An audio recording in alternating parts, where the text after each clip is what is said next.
Welcome to Hurrdat Sports Radio. Bobby Witt, who has popped to second and popped out in foul ground to first.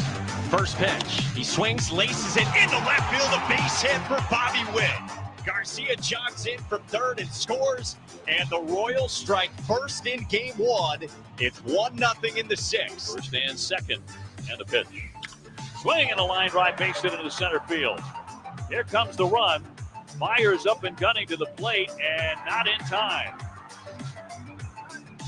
Meadows in to score, and it's 2-0 Detroit. Third time with the payoff pitch, swinging a liner down the right field line. It's a base hit, and it may well tie the game. Vientos around third. He scores. Mike Sarbaugh gives the green light to Alonso as the ball got dug out of the corner. The relay throw is bobbled, and the Mets have tied the game as Jesse Winker slides into third. The set, the pitch. Swinging a high fly ball way back in left field. Going, gone! That ball was destroyed back 10 teeth to left field. 2-0 San Diego. You know, they're going to pick their spots where they want to throw the ball when they see they got their advantageous looks, and then their running backs falling forward and stuff like that. So, you know, you're not getting them into 2nd and 8, 2nd and 9, 2nd and 10. You're getting them into 2nd and 6, and then 2nd and 6 turns into 3rd and 3 and 4. You know what I mean? Much different than 3rd, 7, 8, 9. So they just do a really nice job. They know what they want to do. Good morning. Welcome into Hurrdat Sports Radio, AM 590, ESPN Omaha, ESPN Tri-Cities. We're live on Twitter, Facebook, YouTube. That's DB. I'm Ravi Lulla here on the Pillar Exterior stage. What's up, DB? Huh? What? Good morning.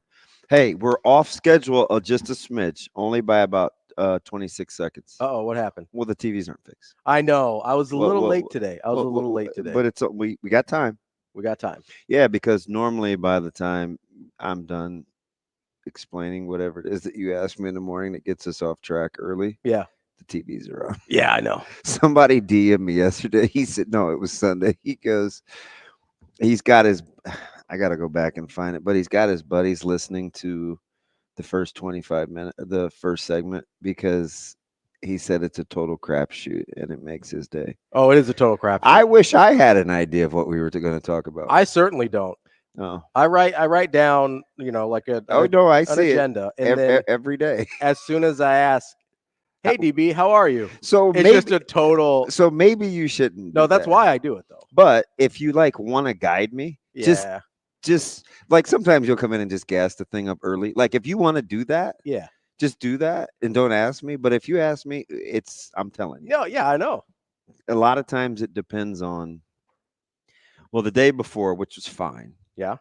What'd you have yesterday? Yesterday was Big Red Wrap Up? Yeah, yesterday was Big Red Wrap Up. Okay. And because it's always something. I have a hard time keeping it straight. Which days are which? I know. But it's okay. Is today Nebraska City or tomorrow? Tomorrow's Nebraska City. Today is Schmitty and Ave. Okay. Yeah. And then tomorrow's Nebraska City. And then Friday is the Mont, and then Saturday. Apparently, it's going to be hot and windy. I felt like 93 now. Yeah, I know. What? I'm very disappointed. What the F is that? I don't care about the heat as much as I think it's going to be like a mucky game. Yeah, and I'm not used to seeing mucky games where it's hot, 93 degree weather, bright sunlight, right? Because that's just a thing. But it all. Hey, there you go. Now I feel better. Hey, Devontae, I'm demanding trade Adams. What's up? We love to see it. Well, I couldn't see that coming. Yeah, I mean, couldn't see that coming all off season. So, nudge, nudge, wink, wink. Here's my this is why players don't pick coaches. This is why. Yeah. This is why. I get. Okay, I'm sorry. Max Crosby wants to leave if he doesn't because he likes Antonio. I don't care. Don't let your players pick your coaches. Yeah. That's a bad idea. Yeah. Unless it's Michael Jordan, then he can do whatever he wants. He went with the whole. Some guys made some business decisions, and on Monday we'll make some business decisions. Apparently, Devontae Adams is making business decisions. No, but it started with driving back from Lincoln last night. I was listening to because I'm in my mom's car because she has my Atlas in her garage because I did not want to put any unnecessary miles on it. So pulled on in and drop that bad boy off. Which, by the way, I felt like Shane Mhm. when he said, "Hey, did you know my such and such car is the same length as my other car?" Yeah. And they're two completely different cars. Yeah. Oh, come on, Shane. I was worried about pulling my Oh, vehicle into my mom's garage. Yeah. Because she has like a sedan. a look down freezer and a Yeah. freezer she pulls open, and I'm like, I don't want her to feel like she. I Can't- mean, it was just 18 hours, so Yeah. maybe much ado about nothing, but it fit perfectly, and I'm like, how does that work? It felt like the exact same vehicle. Yeah. The more you know, right? Because I look at both vehicles and they don't look anything alike. No, they could be the same length though. Yeah. So anyway, I was playing around with the Bluetooth on the way home because I don't know if I trust her to drive with Bluetooth, but I did set it up for her. This was like probably 2 months ago, and so I just listened to music on the way home. I didn't want any sports talk, nothing. Yeah. So I was just jamming out the music. Then I woke up jamming out the music. So we had a little. And again, Morgan Wallen, the words to that song should be the words that I thought they were. It's not funny. It is pretty funny. Because it should be last night we had an argument. Last night we had an argument. It's not quite as like poetic. I know Avery and Sasha are like, this dude is pretty dumb. Yeah. But when I was singing on the way to Indy, I thought that those were the words. did. Anyway, That was the best part. so I went through them this morning, or him, a little new edition. You're rocking some Jelly Roll? A little Jelly Roll. I like Yeah. Jelly Roll. Yeah. I think I like the story Yes. more. I could take or leave the music because I'm not really into country. It's not.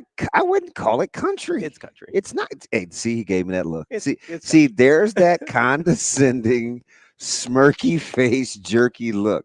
Don't do that to me. I don't do that again. Yeah. See, It's totally involuntary. That's the worst part. you can't help yourself I but to be a prick. Yeah. It's just inevitable.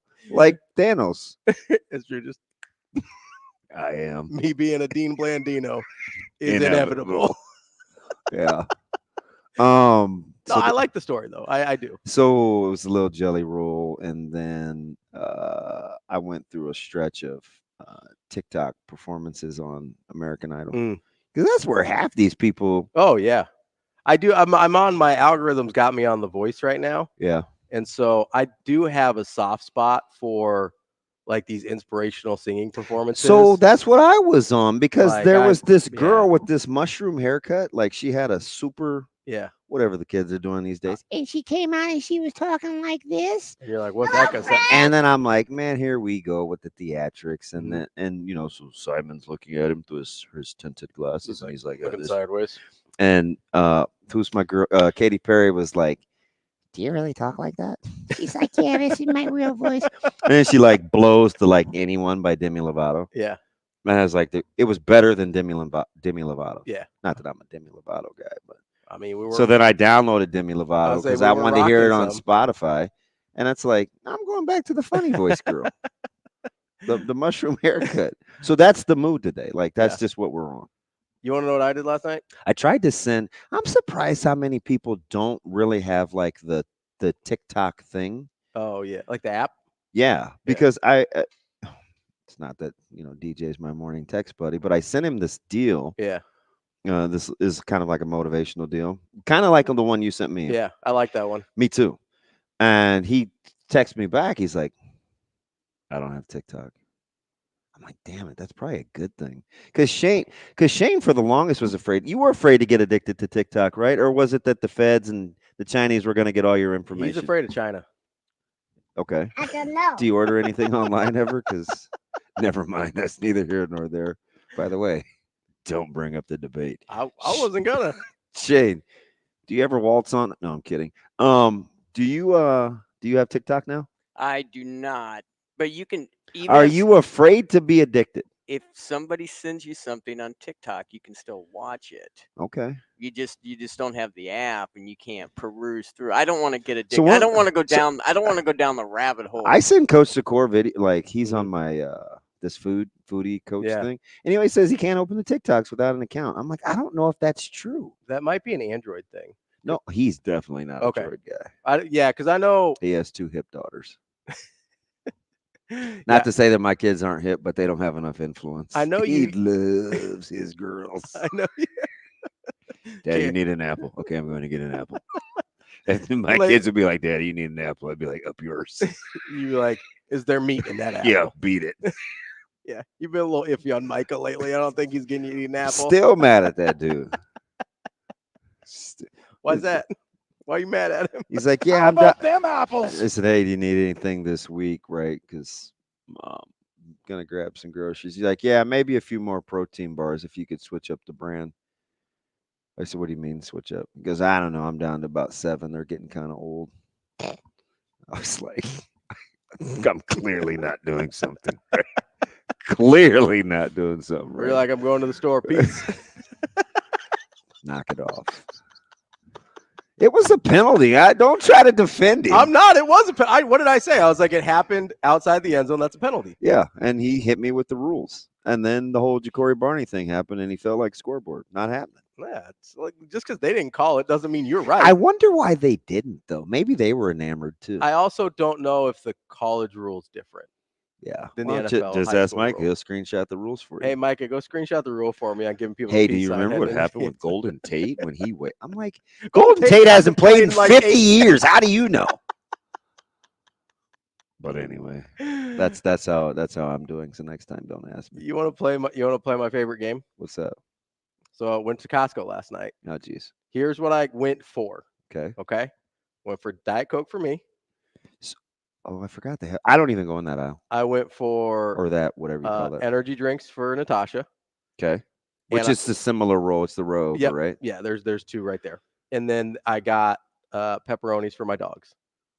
That's what I went for. Okay, so where is the dog stuff in relation? No, they're human pepperonis. Of course. So you need to go to my Costco so you can see my buddy Lucy. This one over here? Yeah, she is amazing. So the other one's like sometimes she listens to the show. Because Really? do you know what she said? What? I was checking out and I didn't have much because she helped. She like how I fell in love was because I wouldn't have to take anything out of my cart, the self-checkout. She would like gun that thing. Nice. But some people they're like the gun Nazis where they don't want to like help you scan because it's not big enough. They just won't be helping to be helping. Yeah. Nah, but not Lucy. Lucy's like this dude's pretty special. He can't do anything by himself. Sometimes she'll even throw me a box. So I'm just minding my own business. This is a total true story. I'm not even exaggerating. So she's cooler than a fan.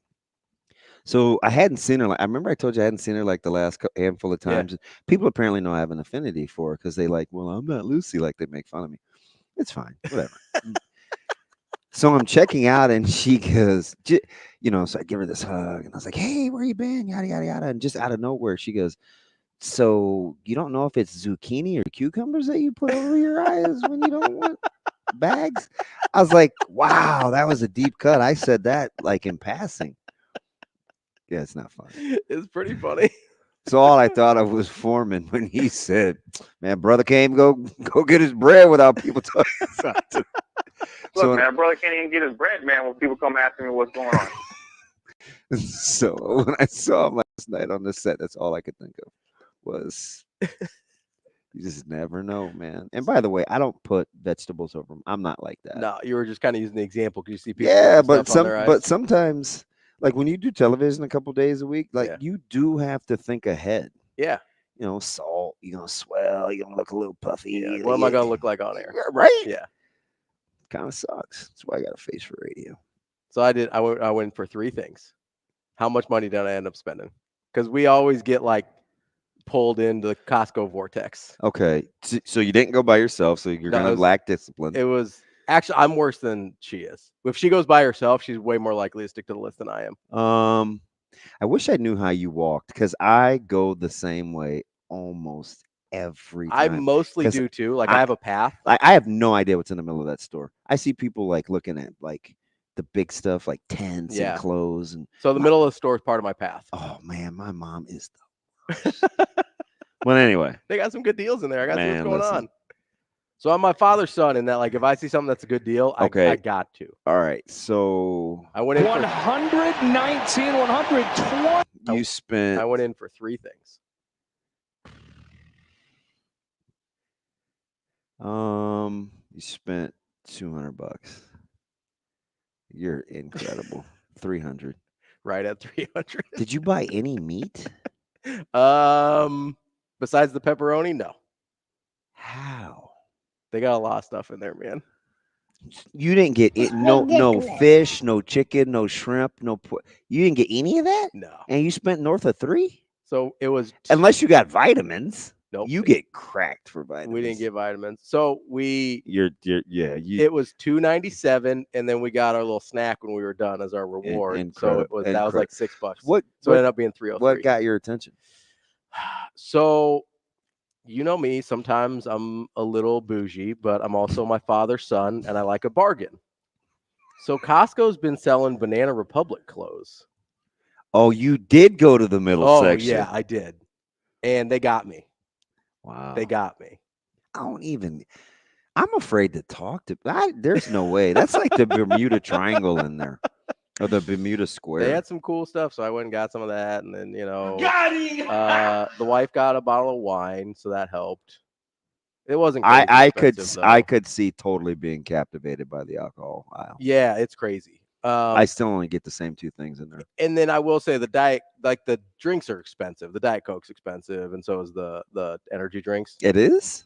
I mean, it's cheaper than a lot of places, but in general, pop's expensive now, and it comes in I see. Like my man Boyce sent me he sends me the Fairway. I would never buy soda. It comes in like the 35 pack, so it's just going to be a lot, right? It's a weird number. And we usually do 2 of them, so we don't have to go back. I take that back. I do get the Waterloo. Yeah. Yeah. But they haven't had my flavor. They haven't. Yeah. They rotated out.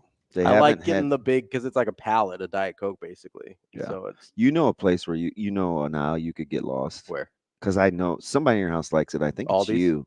No, the cheese section. Oh yeah. Oh, I get lost in the cheese section. I also get kind of lost. So there's that. So across from where the meats are. Yeah, like by the deli. There's all kind of like the prepackaged, but it's fresher than kind of the frozen stuff. I got the grass-fed strips once. So I get a lot of my food there. Guess what they have? What's that? This is so bad. They have a lot of ethnic prepackaged things over there. Yeah, they do. They do. Not for me though, because they have a couple. Is where I was going. No, but I don't particularly I'm not usually feeling that type of food. Yeah, so they have some. Natasha's way more likely to buy that than I am. They have some prepackaged masala. I found they had sorry about that. Some gulab jamun too. It's like what? Gulab jamun. It's like a little Indian dessert. I thought that was the stuff that makes your blood red. No, that's hemoglobin. You're close though. You said it so casual, like I would know what the heck that is. So I have to. What is it called again? It's called gulab jamun. Okay. It's like, but don't. Oh, don't worry. I'm not going. You don't worry about me even being remotely interested. Yeah. Don't ever eat Indian dessert. Don't ever touch it.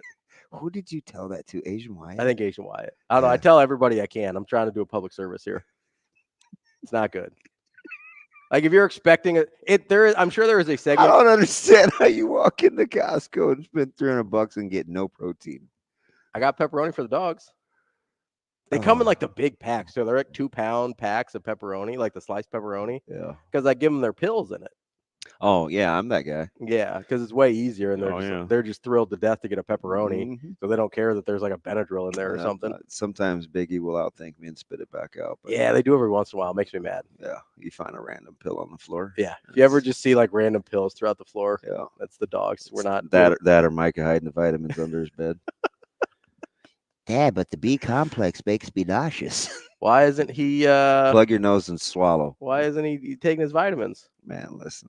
No, don't get me started. Oh, sorry, Mike. I thought you wanted to be great. My bad. I'm telling. I'm telling. What are you telling? So we're getting into these like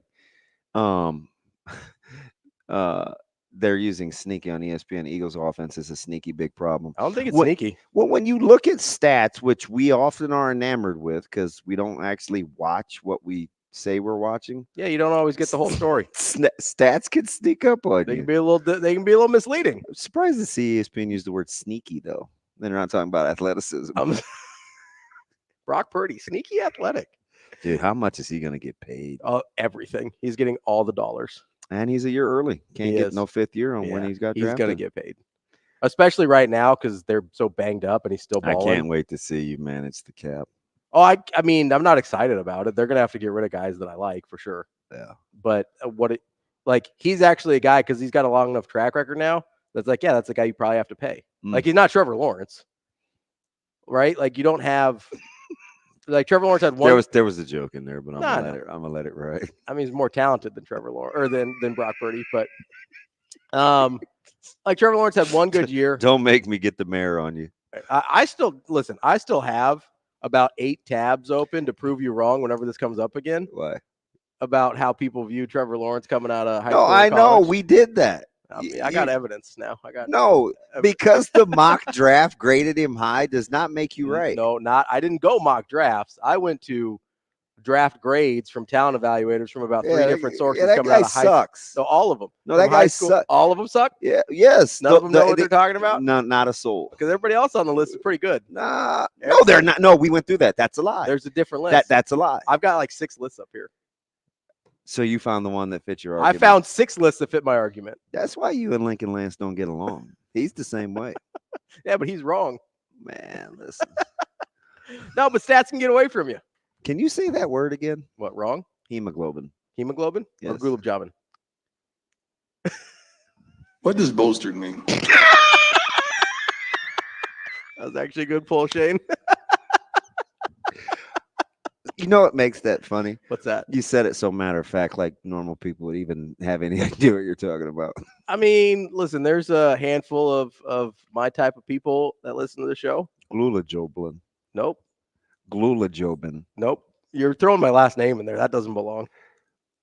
Okay. Stop. Don't let me do it. Okay. Gulajobin. Nope. You're close that time. You were close that time. All right, I quit. Gulab. Gulab. Don't use the accent. You get mad when I go black voice on you. You can't use the accent. That's not a thing. Shane's like, damn, we're done. You can't. What's a black voice, Ravi? Let's talk about it. I'm listening to one right now. He's a voice in our community. A black man with a voice. Oh. Don't go accent. Is that what I did? You did a little bit. I just tried to sound. All right. Yeah. I love it. Yeah. Bill's like, oh boy. Gulab jabin. Nope. Hobgoblin. Green Goblin. There is a difference. I know. Wow. Coming up on the show today, we've got Brian Christopherson. Next time, don't ask me how I'm doing. 24/7. We've got Kevin Sjuts from 1011 News in Lincoln. We got Brent Sobleski, covers the NFL for Bleacher Report. All that and more. And why you shouldn't just hear a statistic and keep saying it back to people over and over and over again. Because you might not know what the F you're talking about. Coming up next on Hurrdat Sports Radio.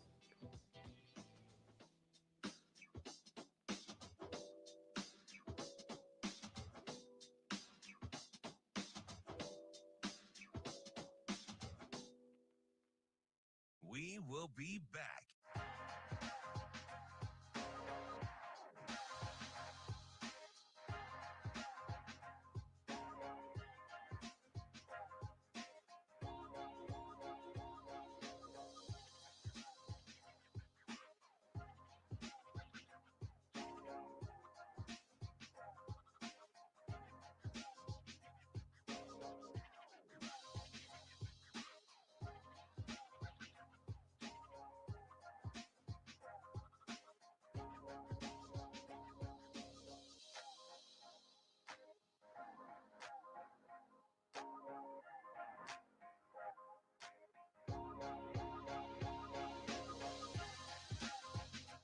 We will be back.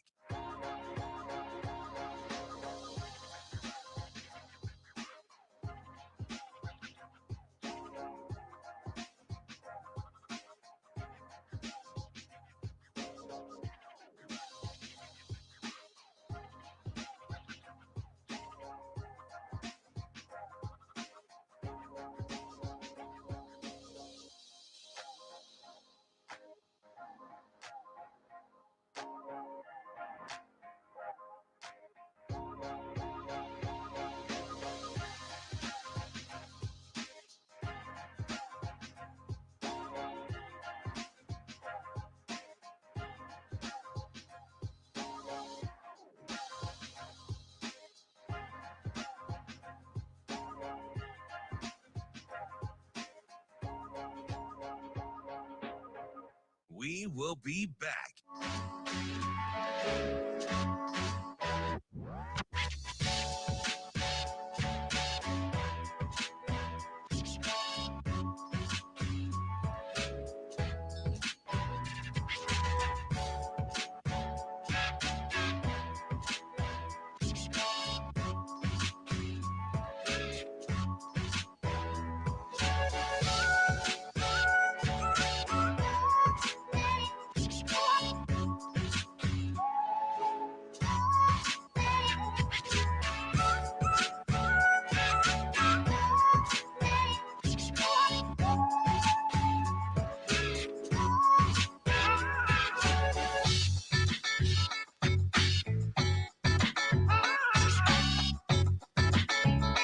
We will be back.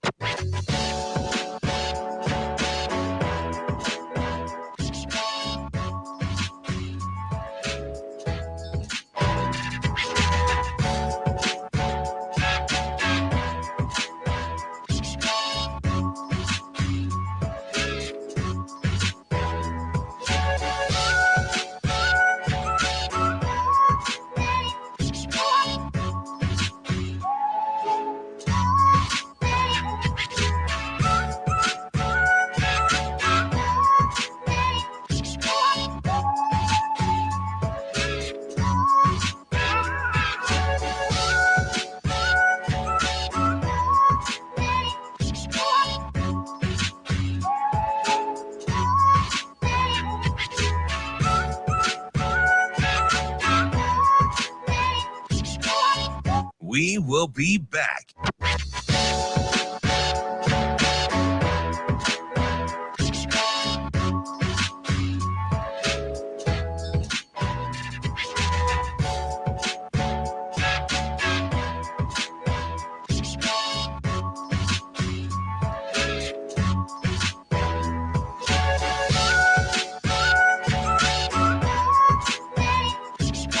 We will be back.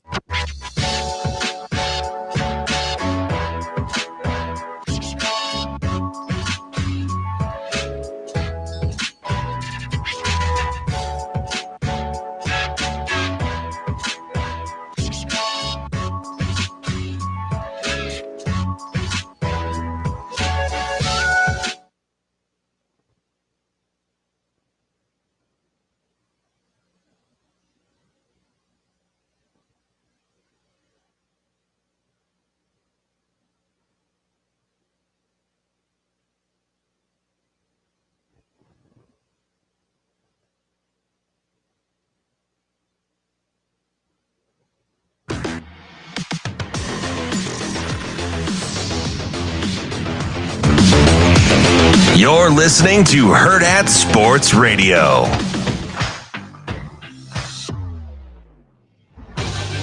Well, we haven't been kicked off the air yet. It's Hurrdat Sports Radio, AM 590, ESPN Omaha, ESPN Tri-Cities. That's DB. I'm Ravi Lulla. You can also get us wherever you get your podcasts, Apple, Spotify, wherever that happens to be. Let's see if we can get in a little more trouble before the show actually gets going. We got Asian Wyatt on the phone, self-proclaimed Asian Wyatt. That's not a moniker I gave him. Wyatt, what's going on, bud? I don't know, can you understand me in my Asian accent? Wow. Hello. My daughter's here. Great. Too, so I mean, She's still kind of half Asian accent, so it might be a little better for you.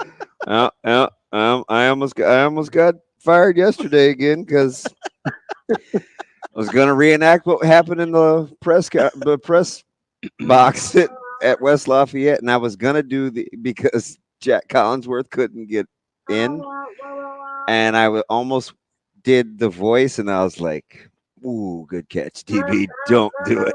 Did they sound more like me or more like Wyatt? Wyatt. Okay. Wyatt. Hey, you can tell me you have Asian friends. Cool. She wasn't playing. I wasn't going to say much of anything. Oh shoot! What's up, buddy? Okay, so I'm gonna be at the game Friday, and I have my buddy from Texas is coming up. I told him to keep the Texas weather down there, but apparently it's coming up with him.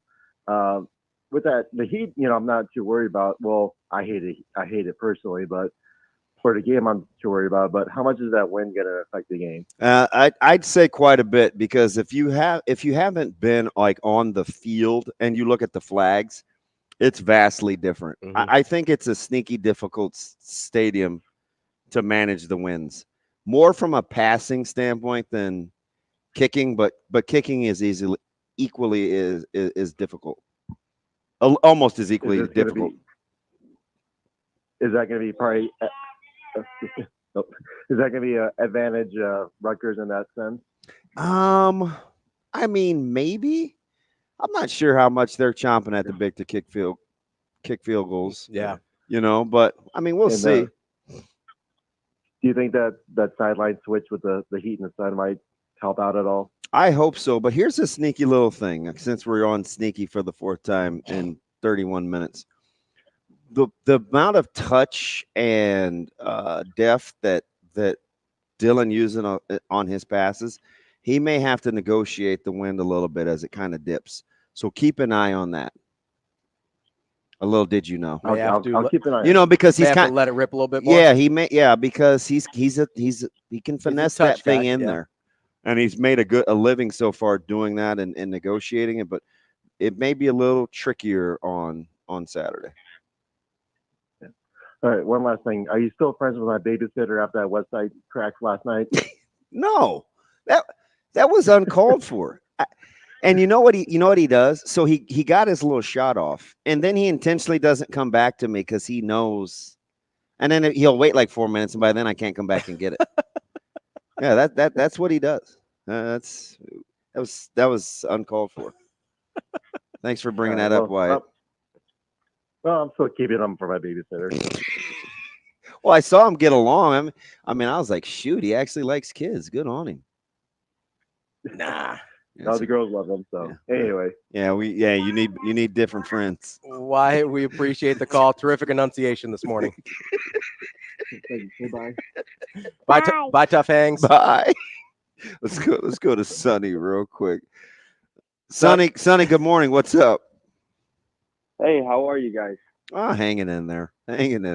Checking in from Coral Gables, Miami here. Nice. Another beautiful morning. How's you everything okay down there?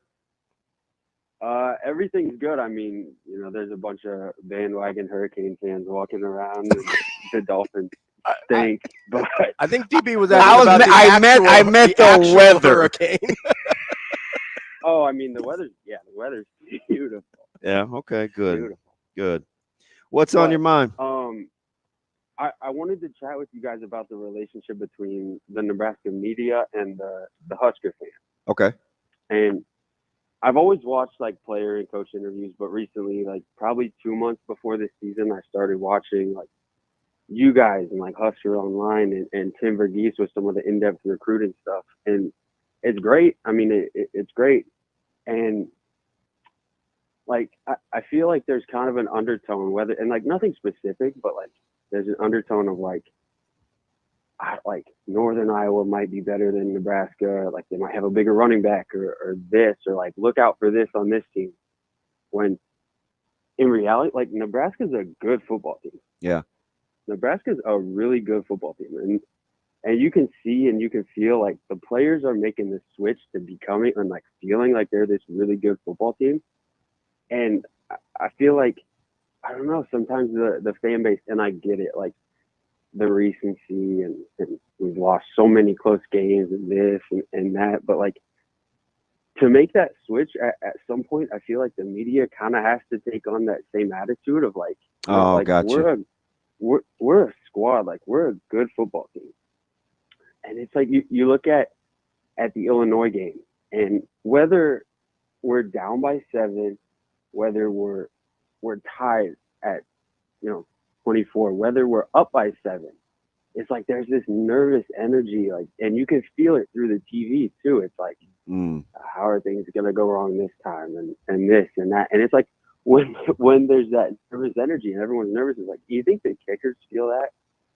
Like 100% the kickers feel that. Wow. And like there's just this is a good football team. Like there are some ballers on this football team. Other than Matt Rule, like Dylan Raiola, the face of the program, like he is a baller. He is so good at what he does. He really is. And I think like obviously the Nebraska media is great, and they spread all the information to the fans, and then the fans talk about it. And like to make that switch, I feel like you almost reach a point where everyone starts talking like Nebraska's a good football team. We're Speaks like you, like we need to. to do a better job of speaking it into existence. I guess, yeah. I hear you. I hear you. Yeah, and I think like I don't know, they're just a good team. The team's making that turn, and I feel like at some point, to an extent, like, and it's not only the media, it's like the fans, but I guess there has to be like this change of the undertone. Like, no, we are a good football team. We're going into weekends, like we're expecting to win these games. Sonny, that's a fantastic call. Really good call. We're going to pick up right there because I know that drives you crazy. It does drive me crazy because it's what I mean. We've been making fun of it for. He's 100% right. He's right. He is spot. That's a really good. There call. is. I mean, you've been making fun of me for a week, but there's a probably longer. All right, you only said it a week. I think I only said it a week ago. Yeah, then it's probably only a week. Maybe 2. I don't know. But it's the Richard tucking I've been talking about the whole time. Yeah. Like you just tuck and tail because you're afraid of what's going to happen. What did I send you this morning? Yeah, dealing with chasing like winning. Yeah, chasing winning, because what's the alternative? Accepting losing. Yeah. That's the only other alternative here. And it seems like as a fan base, and I get there's sports trauma there, right? There's game after game where you feel like you've got it, but guess what? And this is where it drives me crazy. And I talked about this last week, is just because you try and hedge your feelings doesn't make the losing feel any better. And guess what? All it does is you don't get to enjoy the winning. That's all you get out of that equation. In what world, if I gave you those options, right? Be like, hey, you can act a certain way. The losing's going to hurt X amount, but the winning's going to feel really, really good. I go, or you can act this other way. The losing's going to hurt the exact same amount. The winning's not going to feel as good. Yeah. What sane person is picking option number 2? Yeah. So I was getting frustrated. This was probably, I don't know, maybe it was a week ago or something. And I was talking to DJ, and he's like, you got to check out this book. Mm-hmm. He goes, I'm not sure if this is the relationship between Nebraska's fan base and the media, but there's this book called Triple Package. Mm-hmm. And I said, oh, and I called him. I was like, because he sent me a screenshot. I was like, oh, what's the backstory? And it's like how different cultures tried to assimilate to America. And he said the relationship between the fan base and media reminds me a lot of the keys in this book that you deal with when you're trying to assimilate to like a dominant culture. Mm-hmm. And whether it's Italian Americans, African Americans, whatever. He said, it reminds me of Nebraska's fan base. He said, there's this superiority complex, like, how dare you? Then there's this inferiority complex, like, how dare you? Yeah, like, oh, we can't be good enough. And then there's like the lack of impulse control. Yeah. Where you just react because you can't think outside the moment. Yeah, because you're emotional. Yeah. Right. And I was like, shoot, man, they got that on audio. These streets, like, I couldn't believe, and it's exactly what Sonny's talking about. 100%. It is 100% what he's talking about. And we can get into more of it as we wrap up hour number 1 here on Hurrdat Sports Radio.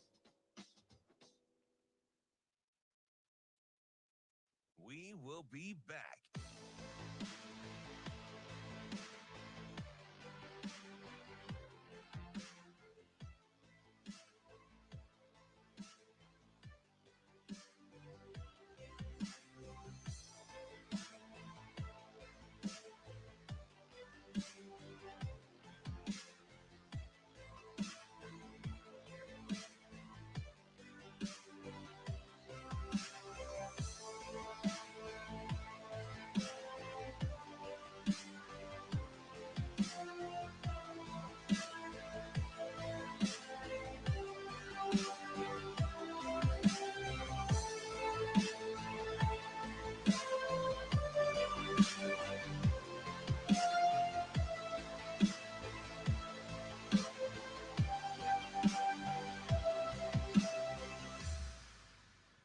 We will be back.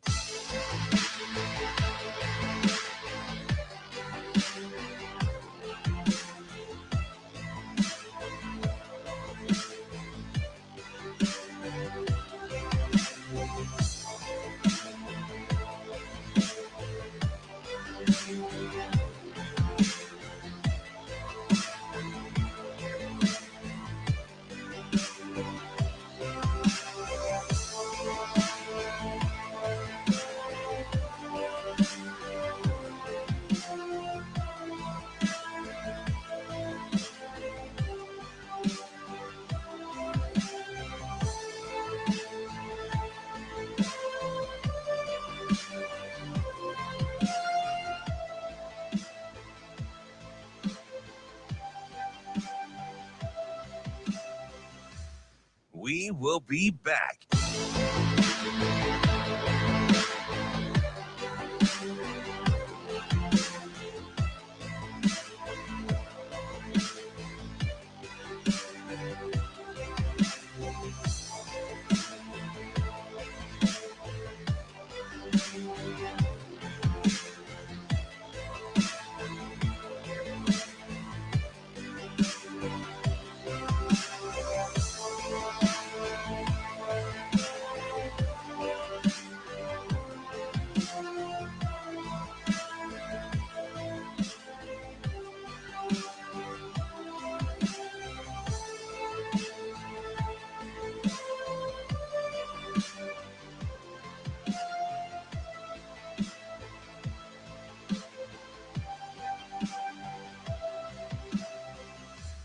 We will be back.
You're listening to Hurrdat Sports Radio.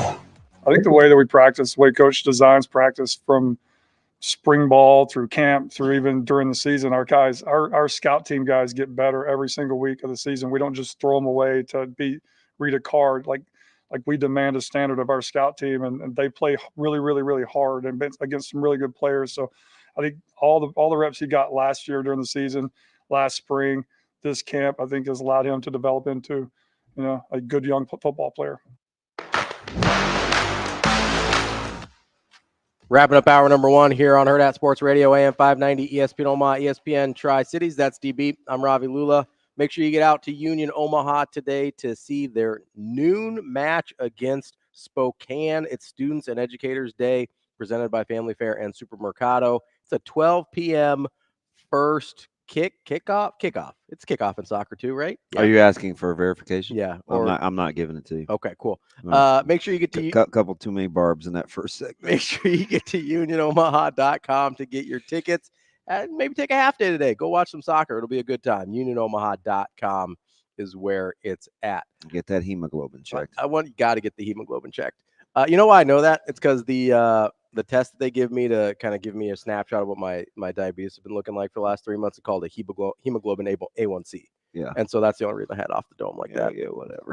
I did want to get back to Sonny. He had a good call. Yeah, because I agree with Sonny for the first and foremost, because I've had a real hard time with the way fans kind of comport themselves with this football team in particular. I get that it hasn't been great, right? I understand that. I've been here. I get it. But and this is the thing I was talking about right before the break, was you're just fooling yourselves by being pessimistic and whatever and trying to hedge your feelings. Because here's what's actually happening, right? Is you don't want to feel sad. That's the driving motivator. But all you're doing is trading sadness for anger.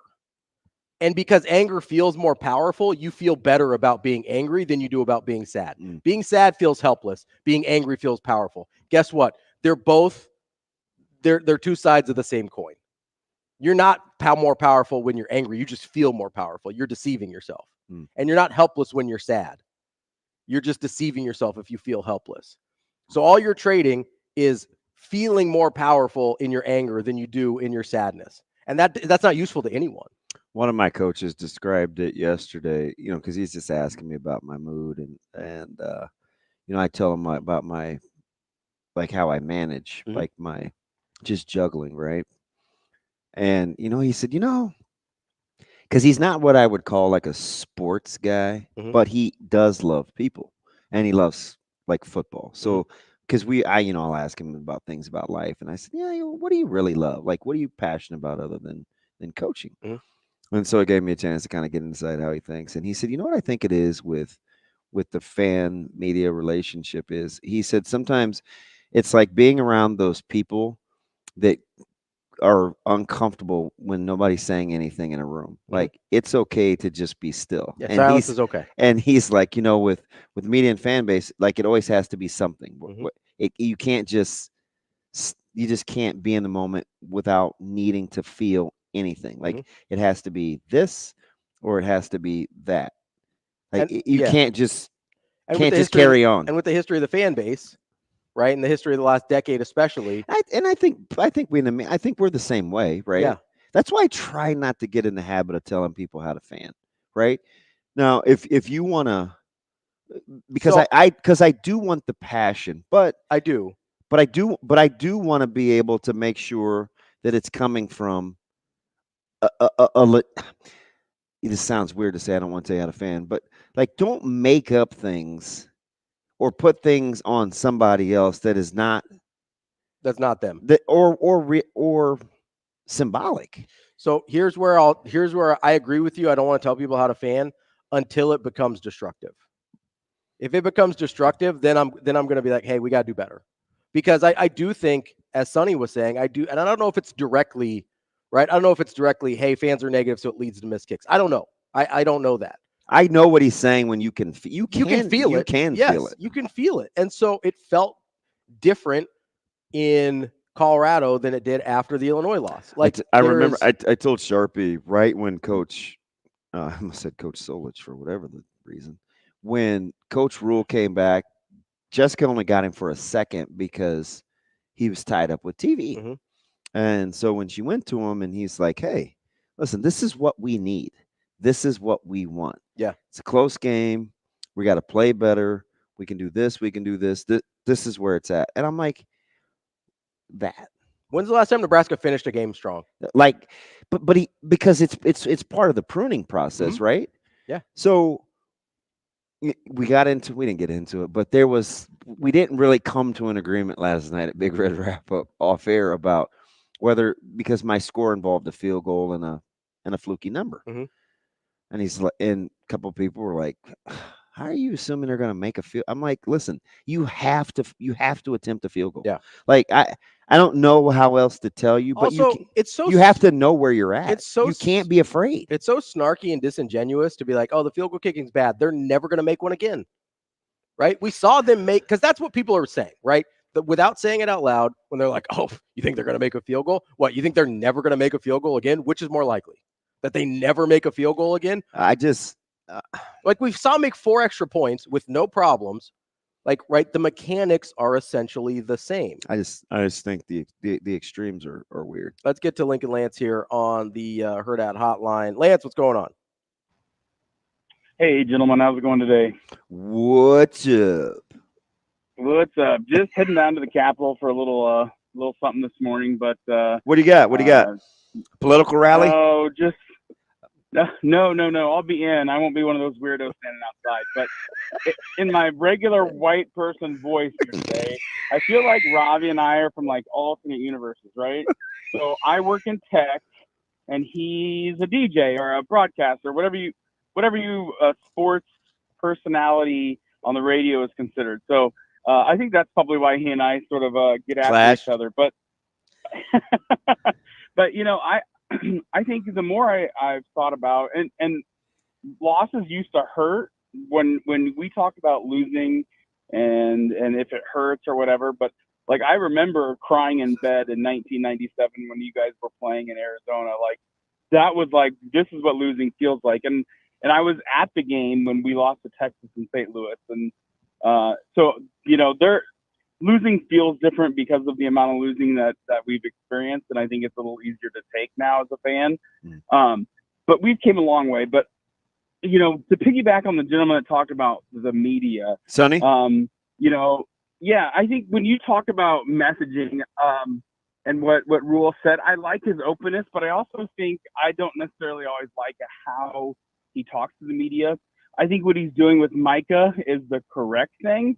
But when he makes the comment of like, why do you guys keep asking about him?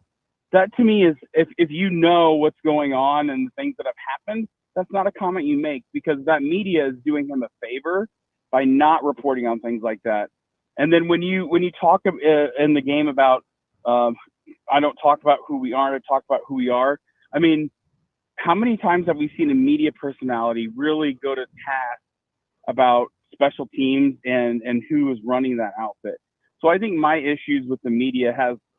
Hang on. Okay, I'll let you go ahead.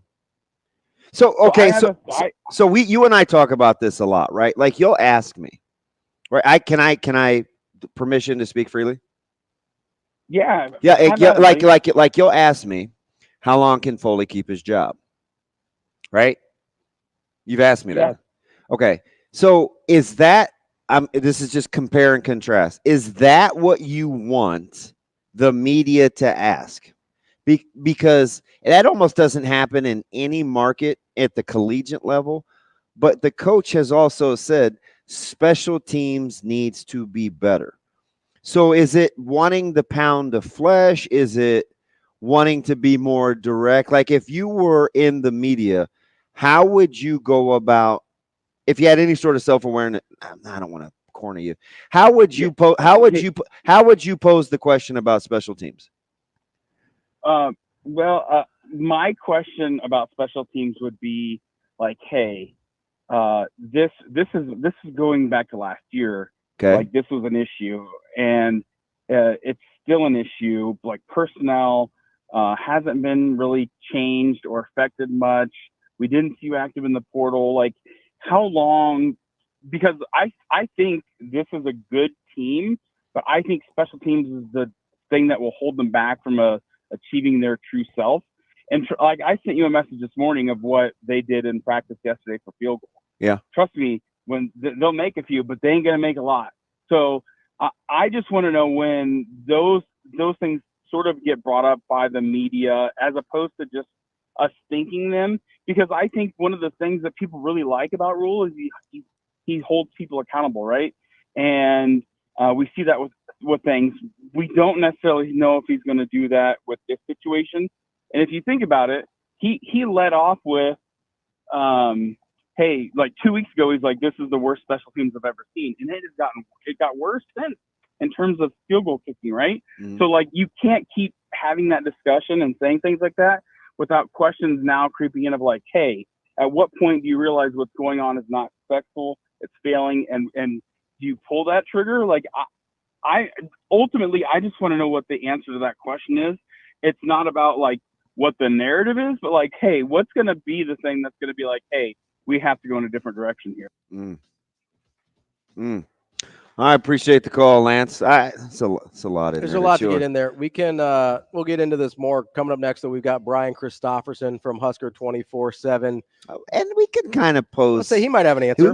We could pose a hypothetical to BC because he feels it. Yeah, I and think he's so. smart. He's smart, and I think he'll give us a reasoned and thought out answer. It's interesting. We'll be back. More Hurrdat Sports Radio coming up next.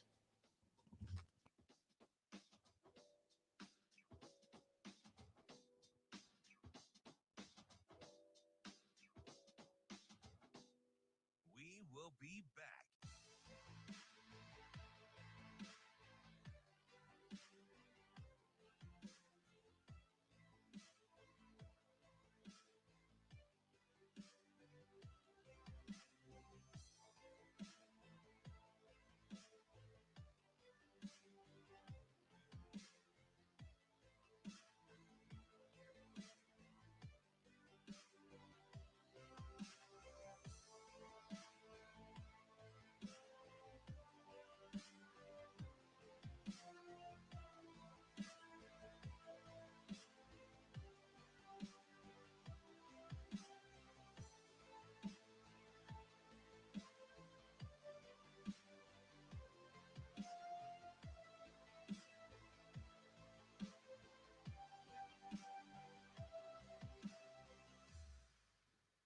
We will be back.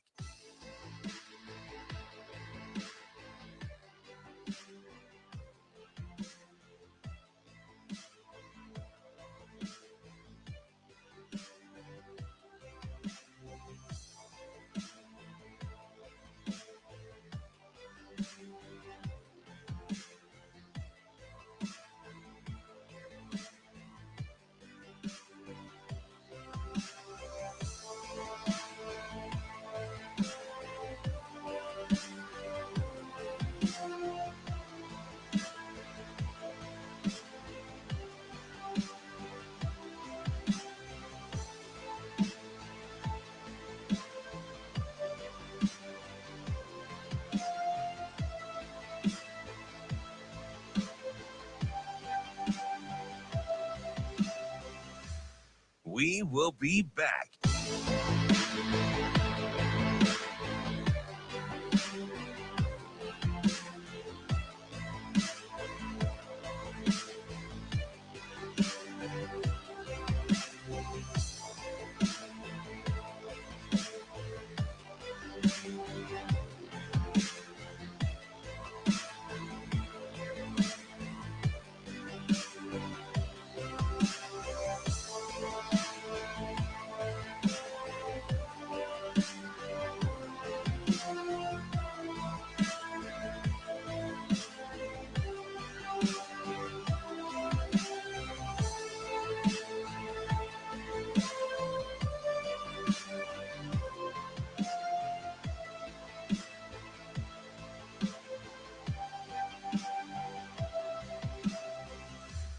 We will be back.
You're listening to Hurrdat Sports Radio.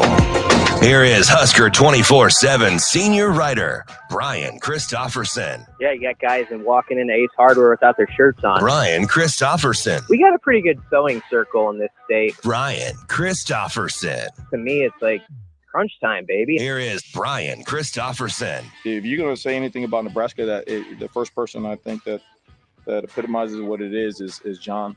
You know, he's a local guy, he's a Nebraska guy, right? And he comes over here, he walks on.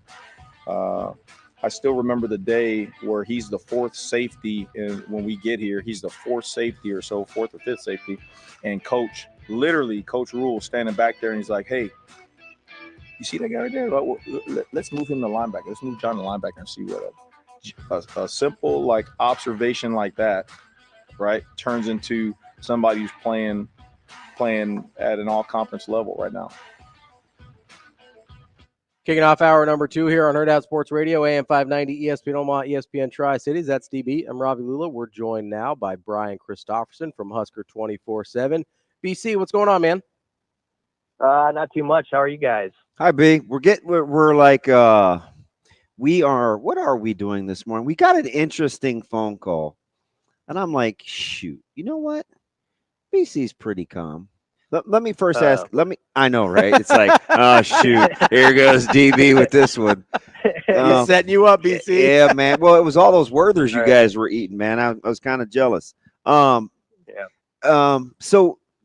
we had a guy. So the first call came from Sonny.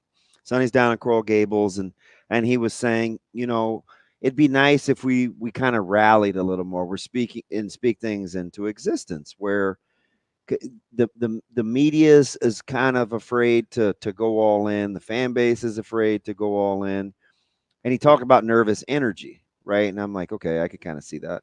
And then it got bookended with a call where it was like, yeah, but with the whole media thing, like they won't even really ask like the hard questions. Like this could be a good team, but why won't anybody ask about Coach Foley and this, that, and the other? And I said, well, hey, how would you phrase the question? And he said it would be something like, well, it's been going on for a year or so. We don't really see any personnel changes. Like, at what point are you willing to? Which is not true, by the way. Just let me finish. I'm just saying, like, it's a new long snapper. What's been the issue? The long snapper. So, like, it's a very much a personnel BC, issue. do you feel like you want to know the answers to questions and can't ask, or are they kind of answered for you by the way that he gives how he goes first? There have been times when I've been on the beat where there's been a particular position group that has struggled enough that I feel there is a respectful way you can ask a question about how that coach is, you know, dealing with what's in his hand that he has, basically. I would have to think of how you phrase that exactly, but usually it's gotten to the point where the head coach knows what's out there, the chatter that's out there about it. And I almost think there are times where it's like, you know, this is out there. A lot of conversation about this particular group. Maybe the head coach has an explanation of, well, you got to see, this is what he's dealing with that everybody doesn't see. So I do think there are times when you can have that conversation or ask that question in a respectful way. The thing I always tell people, though, is I can't answer the question how the fan wants it answered, and Rule's not necessarily going to answer it, or any head coach isn't going to answer it how a guy on a message board necessarily wants him to answer the question. He might have a completely different answer than they want, and they got to respect that part of it too. So sometimes people will go all, you know, guns a-blazing. I'm going to ask this, I'm going to ask that. It's like right now, like he's not going to give a dramatic answer about a particular coach, and he might think he's doing an okay job with what he's got too. Like, I don't know. So maybe there is something to be asked here at some point about this coach or that coach, but I always think you can do it in a respectful way, and then listen and give the head coach his opportunity to lay out, like, yeah, this is what's going on here. Like there was a time last year, I think someone asked a little bit about how Satterfield was handling, the offense in kind of a big picture way. And you got the sense from Rule, like, I think he's doing a pretty good job, actually. He's got a lot of things where his hands are tied behind his back. So I do think those questions can come up at times. I try to do them at a respectful point in a respectful way if they do come up. And then the coach is going to answer how he wants to answer, and we write it down, and people can have whatever opinions they want. But it's not necessarily going to be said exactly what every fan wants to happen. You just got to accept that sometimes. Now, I hate saying that I think I know what he meant, but I do think I got his reply about Mazuka. Did that land okay with your peers? You guys keep talking about like that part. Oh, yeah. I don't talk a lot with the other media members about how they process it, so I can't speak for that. I could see that. You do mind your own business. Well, I always look at it as like we write and say a lot of stuff on the radio and all this stuff, but Coach can say whatever he wants back. Like I've always felt that way. Like people used to get all cheesed up when Bo would kind of go back with certain people. He went back and forth with me behind the scenes more than people knew sometimes. And I just thought when I was a beat writer at the newspaper, and that to me was just part of the job. So I didn't get ruffled about it or anything. It was just like, he sometimes a coach's, Rule explained this kind of on Monday. He's like, I know you guys have your job and have certain questions you need to ask at certain times. And you can see where I'm coming from too. And I've always understood that part. Like a coach is always looking out for his team or the best interest of presenting it publicly how he wants to. And I don't mind that. So I didn't think a thing of it, Damon. I really didn't. Like it's not something that bothers me. And the questions about Mazuka didn't bother me ever since I've been on the beat. Like if a guy's a starter and he's not there, people are going to ask about his status. That goes with the territory. And then the head coach has every, ability or want to frame it how he wants to. And that, so I was fine with the whole thing, really. Okay. So let me ask you this, BC, because you've seen, I mean, you brought up Bo. We've seen BC, the other BC, Callahan. We've seen Solich. We've seen Riley. We've seen Frost.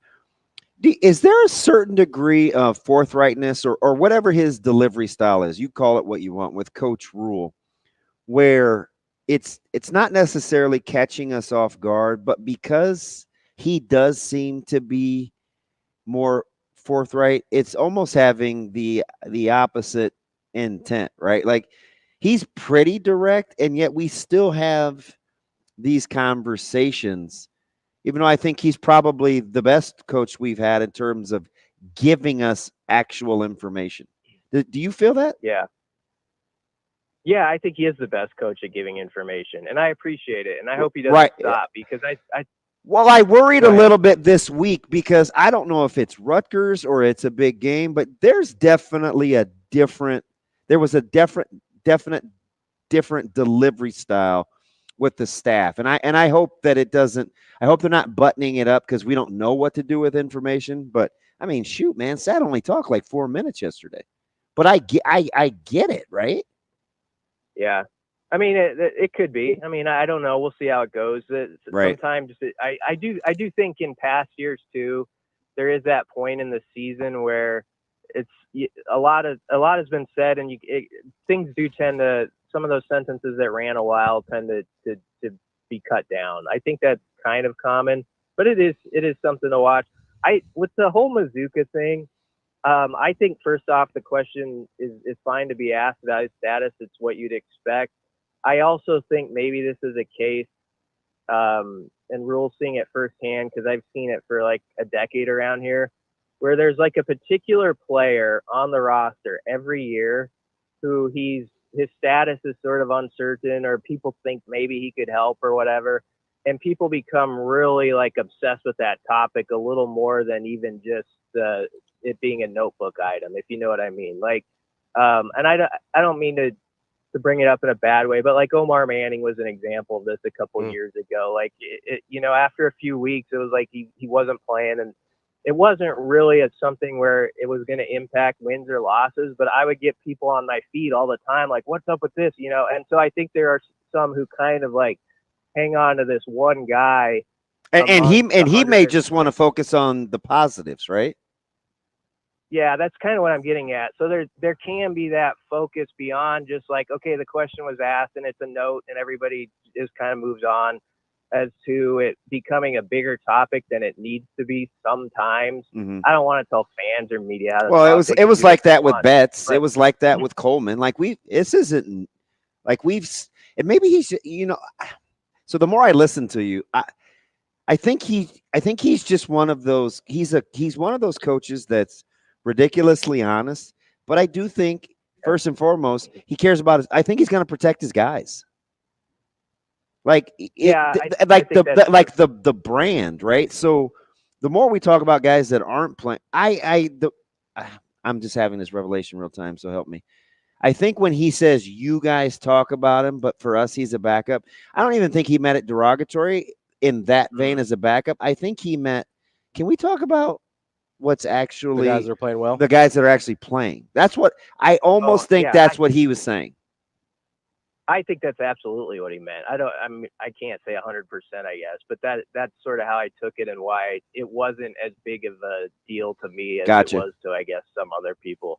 But like, I think hopefully you get that point I'm making. Like, I do think there's a player every year or two where it's like, okay, he's one guy out of 120 over there. Yeah. And this is a news item. We can all agree, like, it's a little news item. Maybe it's the third thing in your notebook, wherever you want to place it. But it isn't the thing that has to be like dwelled on, in every segment or like in every story and all that stuff. And I'm not saying that's happened, but I do think there are players where it takes on a life of its own. And you could go through the years and think of them where it's like, what's up with this guy? And then it just kind of keeps going for like 8 weeks. And at some point it kind of plays itself out. So I think that was his way of saying, you know what? He's on the team right now. He's second string. Jamal Turner, Thomas Brown, Thomas Afalava. Yeah. Yep. You're finding them. Yep. It was Breon Carnes one year. There's a ton. I do. The more I just, and I know what people, I get the coach roll, eye roll. I know what he's trying to do, right? It's you want the in a favorable light, and he's going to tell you as much information as you need, but anything other than that is just extra. Like, let's just stay right here. That's kind of what I hear when I'm hearing him talk, because I'm not sure he believes anymore we know what to do with information. Because it's like the third week. He's kind of built up to this. Hey, maybe I can't be so candid. And then last week it was, hey, when I tell you guys. And then this week, I can kind of see this trending in the, man, I'm telling you guys, why can't you just take that and be good? You know what I mean? Yeah. Well, I think if nothing else, people got from yesterday that, yeah, I mean, we don't have to ask, or it doesn't need to be asked next week about like if Mazuka is going to be like in the starting lineup. Yeah. And there was nothing wrong. By the way, I didn't have a problem with that being asked this week at all. I'm just saying now, I think that was the point of his comment. It made it clear, like, he's here, but right now he's not in the front five. And so there you go. And that's what it was, and so that's how I took it. But just to the whole topic sort of we've had, from my perspective, I don't get my feathers ruffled about like if a coach says something back to the media or whatever, because I just think we say a lot too. So to me, it's just part of the deal. Some people that were in the media couldn't stand Bo because he would kind of do that, and I thought, well, this is part of the game, and I learned that as a young beat writer. Like it does go back and forth sometimes, and I think there's been a good relationship between the media and the program for the most part. I think there is right now, from what I understand. Maybe there's some things they want to button up, and we'll see. That's fine if they do. But for the most part, it's also been a pretty friendly media to Husker football. If we're candid, I mean, most of the time it's more positive, or it's the the narrative swings positive despite a lot of losing seasons, so I would say that part for the media too. Nice. Okay. We're talking with Brian Christopherson from Husker 24/7. BC, want to move on to some actual football stuff here. This narrative of the Rutgers red zone defense has kind of gotten out of control a little bit. I know Coach Rule kind of brought it up in his Monday presser about how their red zone defensive numbers, but it seems like people have just kind of taken that and run with it. Until 3 out of their 4 weeks, they were not an impressive red zone defense. They have a really good week against Washington, and all of a sudden they're in the top 2 in the country in a small sample size. Like, as you are looking at Rutgers and watching this game come up, is that something that you're particularly worried about? Is Rutgers red zone defense, or are we making a little bit too much of it? I'm not worried about it from Nebraska's end because of Rutgers so much. I worry a little bit about Nebraska's situation when there is that uncertainty about your kicking game, and it maybe changes how you have to think about, okay, let's say it's 3rd and 7 on the 26-yard line.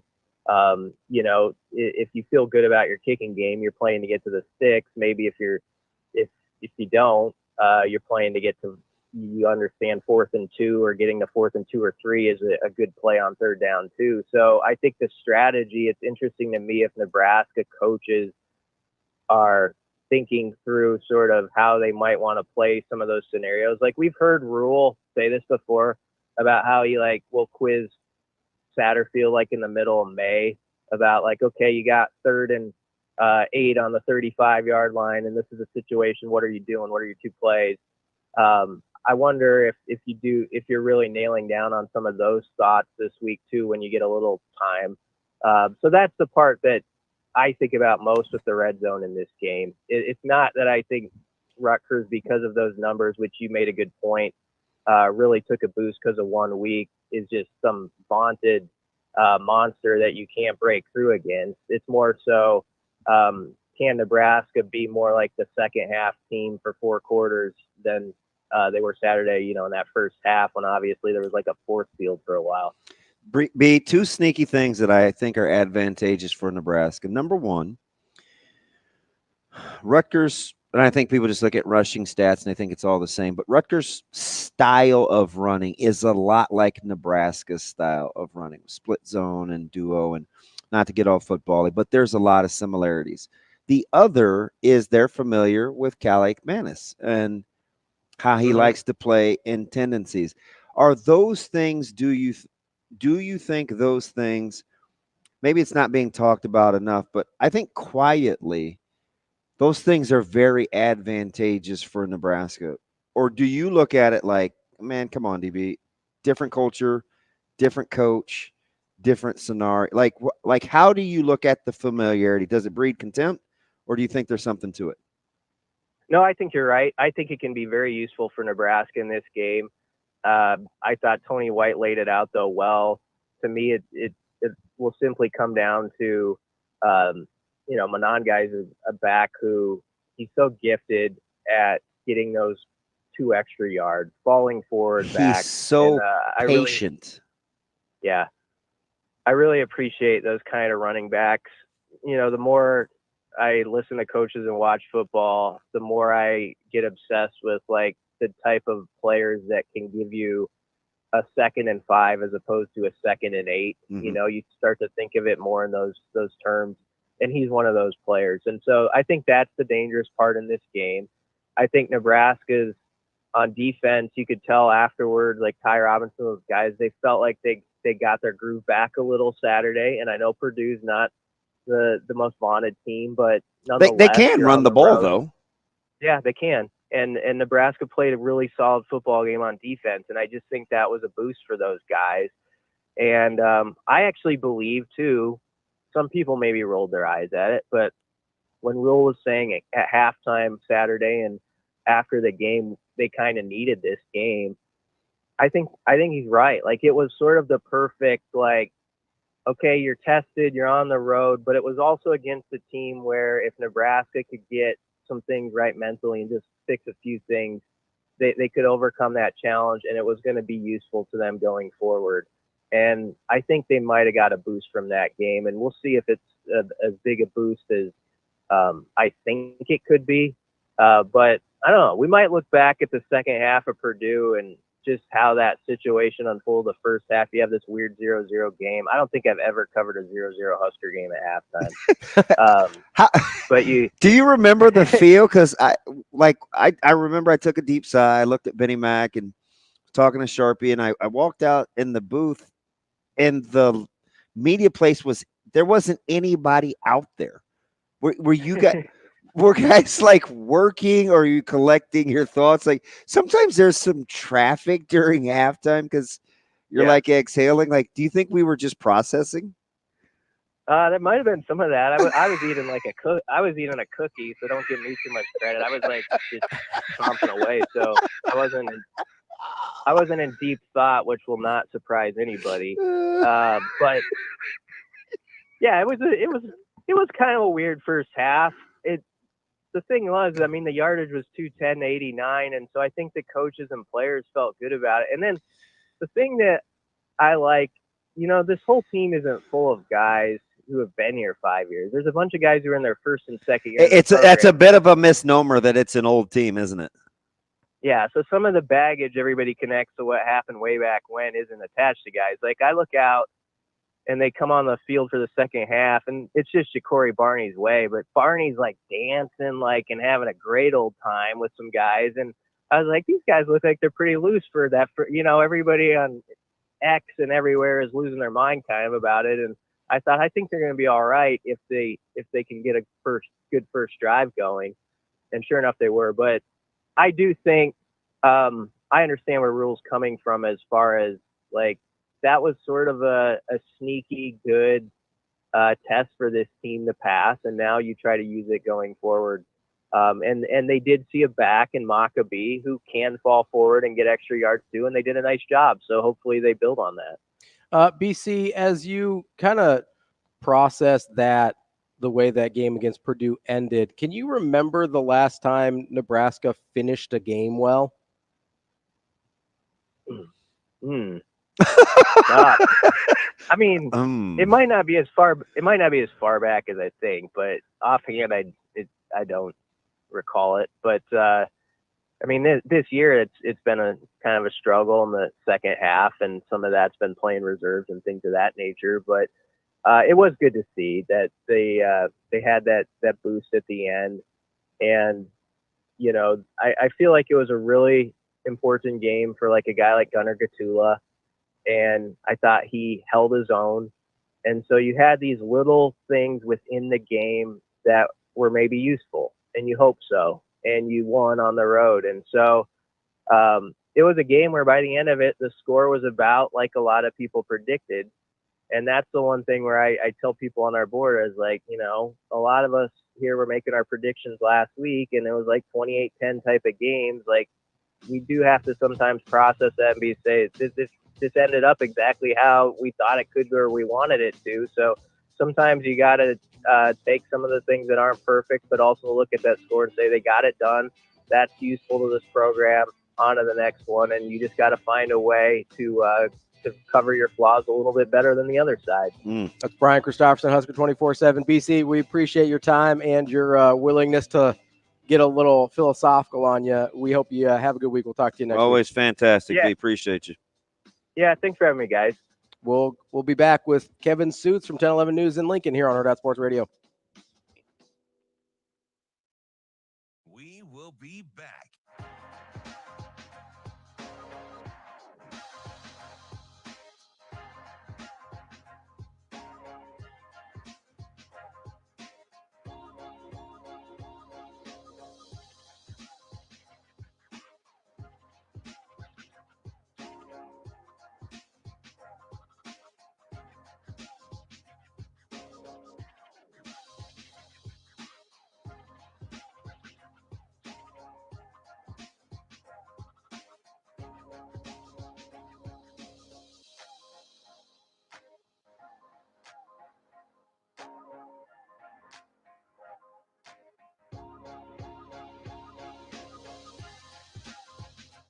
We will be back.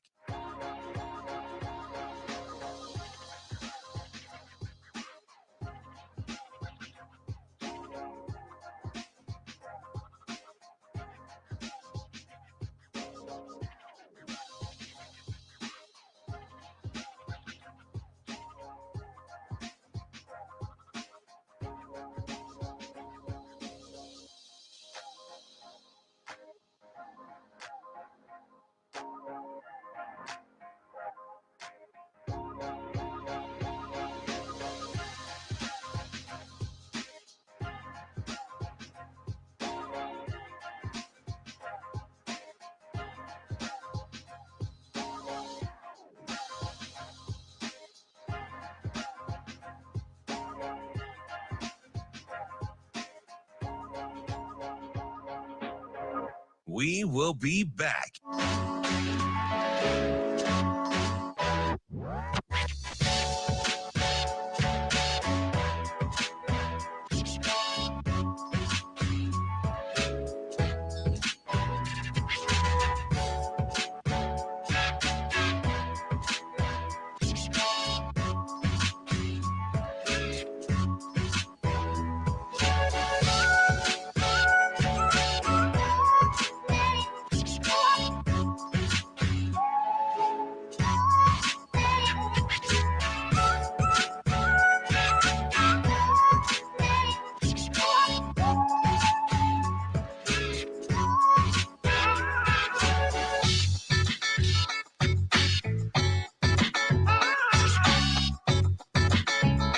We will be back.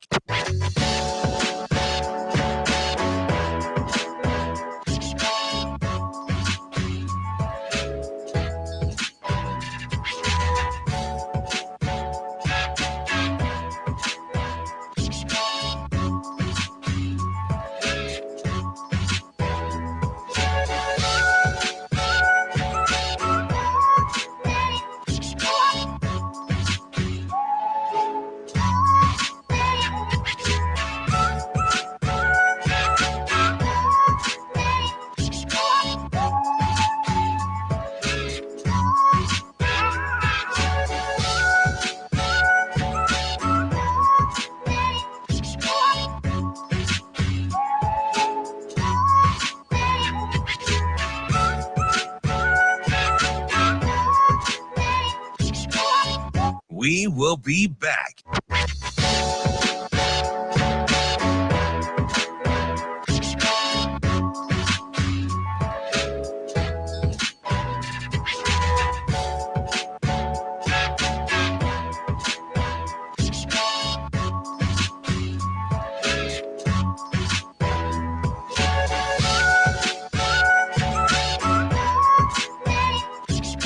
We will be back.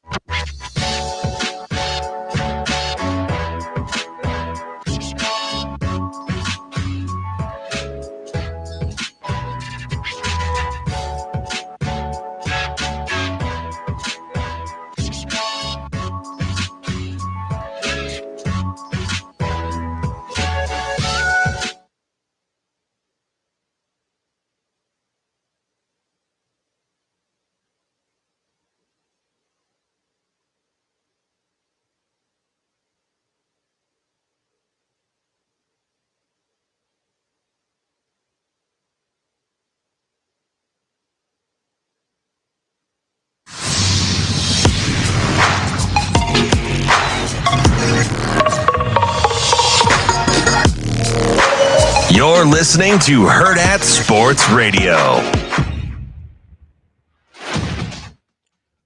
Welcome back to Hurrdat Sports Radio, AM 590, ESPN Omaha, ESPN Tri-Cities. That's DB. I'm Ravi Lulla here on the Pillar Exterior stage. We're joined now by Kevin Sjuts from 1011 News in Lincoln. What's up, Kevin?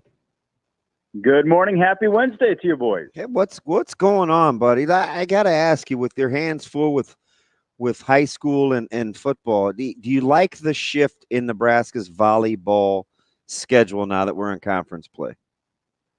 Yeah, there's a little bit more routine now that you get into the Big Ten schedule. John Cook pointed out before the season started that Nebraska will have a match on every day of the week at some point during the season, except for one. So it's nice that right now this week it's Thursday, Sunday for Nebraska volleyball, but you can expect one weekday game and one weekend game. And I think that helps the team with their routine and their preparation as well. Kevin, sticking with volleyball here for a second, as you sort of go through this season, and they've obviously had way more success than they have any sort of setback, how are you sort of processing watching this team go throughout? Obviously got a lot of highly ranked wins in a really impressive fashion. Like, you don't get all the sexy matches as you get into Big Ten play, although you do have some nice matchups. How do you kind of process going through the Big Ten regular season after a pretty exciting non-con schedule? Yeah, the non-con schedule was awesome. I mean, Nebraska, I wish more sports would be that aggressive in the non-con scheduling. I mean, there were no cupcakes throughout any of that outside of maybe one tournament that Nebraska hosted, and you just need to fill it and get some teams to come here. But my goodness, playing Louisville and Kentucky and Stanford, Arizona State was a really good opponent that came to Lincoln on a Friday night. They didn't hold back. John Cook has always said it's harder to win a Big Ten championship than a national championship, because to win the Natty, you just got to win 6 in a row. And sometimes the hottest team gets to the final. The Big Ten, it's the gauntlet. You got to play every team twice. And with as good as the Big Ten is, beating Penn State 1 or 2 times in Wisconsin and Minnesota. Well, now that the conference has expanded, now scheduling is going to start to really play a factor into who wins the league, because you don't get to play everybody twice. So I looked at not to go all volleyball here with this segment, but I did look at the top 25 in AVCA the other day, and Nebraska has at minimum, if the season ended today, at least 11 more games against opponents in the top 25. It's not too bad. That's the Big Ten, that's not surprising. I mean, that's just what the league is. At one point, 6 of the 10 teams in the top 10 were from the league. Yeah. And that's not changing. That's just the way that the conference is. There's so many really good teams, and better enjoy if you're a Nebraska fan with home tickets, because, they are so good, and they just got so many big matches, and a lot of them at the Devaney Center still ahead. It's interesting to see when you and I started. I was just getting done. You were doing this maybe, but to see Penn State right there, because remember when Coach Pettit and those guys got it going, like Penn State was always the team that was the nemesis, right? That you had to get over, and they've shown some flashes since the mid '90s, but this Penn State team seems to be pretty complete. Do you wash your eyes out to see Penn State like clipping at the heels right there? That's probably the other team besides Nebraska. If you were to pick who's going to win the league right now in this moment, Nebraska is the pick. Penn State would be the clear-cut number 2. And that's a team that has local interest too, because Caroline Juravicius is there, and who's the other one? Maggie Middleton is there as well. So there are 2 former Huskers on that team, and they've found their footing. Penn State had a couple of years where they kind of fell out of the national championship conversation, but they're right back in it. And to no surprise, they got one of the best home court advantages in the nation. And everything that I've seen, every time they're on TV, the place just looks like a party, and it's got to be so difficult to play there. Kevin, we've been talking a lot this morning about how kind of Nebraska football is covered by the media and how it's consumed by the fans. And as we're having this conversation about volleyball, it kind of, obviously the recent history is dramatically different, right? But it is kind of striking to me how different it is the way we consume volleyball in this state versus football. Is that something you've noticed at all?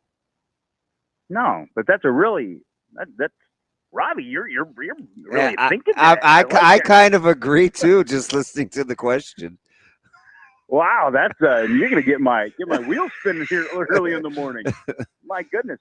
I feel like maybe there's a little bit more forgiveness toward volleyball, and I guess, is it because it's a volleyball football thing, or because of the track of success recently? I don't know. I think it's the latter, maybe, if at first blush, but I would have to give that some thought. Like it seems like it's almost two entirely different fan bases, and we know it's probably 90% overlap. Like it's really strange to me. That is, and like you could even throw in the whole NIL conversation of it too. You would think there would be less forgiveness on players that are making more money, and everybody on this volleyball team, they're doing okay. Their bank account's all right. Well, and let's even throw in the men's basketball team, right? Because you can take the success away from the men's basketball team, and it seems like we're more forgiving towards them too. Yeah, you're right. Whew. You guys got to carve out some more time to really dissect this thing. Hey, let me ask, speaking of dissecting, because I didn't see you. You're obviously like really working. I was just trying to catch my breath at the half. Like real time when you're thinking and you're down there with kind of your brethren getting all your shots. Were you thinking they're going to be okay? I'm looking at how they're moving the ball, or were you like, uh-oh, this isn't good? I don't think there was any concern at any point in that game that Nebraska is going to lose, in my opinion. I don't think Purdue's very good. And DB, to your point, I mean, you hit the nail on the head. Nebraska just didn't have points, but they had tons of yards. So you knew at some point they were going to find the end zone or they were going to make some field goals. And all it took was just getting the lead. And you knew that was inevitable in that game. But, man, it was just a really ugly first half, and I'm sure you guys have talked about that a ton. I jokingly said if I wasn't there on the sidelines and I was on my couch, I probably would have changed the channel a time or two. Would I have changed? I believe you, right? Because you're being serious, right? Absolutely. Would I have changed the channel? I probably wouldn't have, but the first half was tough to watch. As much of that has to do with kind of the way the game was officiated, right? I'm not saying good calls or bad calls, but it became an extremely disjointed game. Yeah, okay. I guess so. Maybe I wouldn't have changed the channel because now you have quad boxes. Yeah. And you can still keep them on the screen. But if we go back a year and you can't do the quad box thing on YouTube TV, I'm probably surfing a little bit. And it wasn't just the score. The tempo of the game was so disjointed, and the reviews and the penalties, and it was just tough. My nephew went to the game as an impartial fan, and he jokingly told me afterwards he wanted a refund. I think he had fun. He liked the game, but it wasn't great ball. It wasn't great football. That's for sure.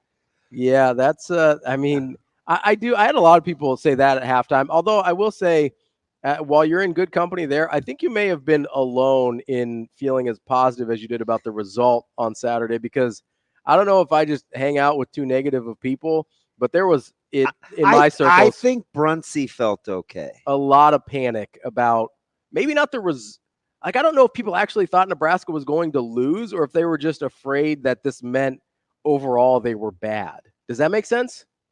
Yeah, it does. And I will say that I was surprised that, sure, Nebraska won 28-10, but when the coaches went to shake hands at the end of the game and it was over, I was a little bit caught off guard that some of the players were dancing on the field. Maybe it's the fact that they were playing PYT. I mean, that makes me move a little bit, But they celebrated, and I think a cynical fan would say there's no celebrating an 18-point win at West Lafayette. But I really think inside the locker room, 1 point better, right? Just win the game, and they did, and it was on the road, and it helps get them back on track after losing to Illinois the previous week. Yeah, I just have you can't have it both ways. Where, and I'm not talking about you specifically, but people are like, oh man, it's really hard to win on the road in the Big Ten. And then you go out and be like, I can't be happy that they won on the road in the Big Ten. Yeah. It's either one or the other, right? Yeah, that's so true. That's right into the core of the fan base too. Kev, let me ask you something real quick. You think we think Rutgers is better or worse than they really are? I think everybody knows they're pretty good. Okay. They run the ball and they're good on special teams. They're so disciplined. So I don't know that it's either one or the other. I think that, it's a pretty accurate analysis of this team that's coming to Lincoln this week. That's Kevin Sjuts, 10-11 News in Lincoln. We appreciate it, Kev. We'll talk to you later. All right. Thanks, Kev. More Hurrdat Sports Radio coming up next. We will be back.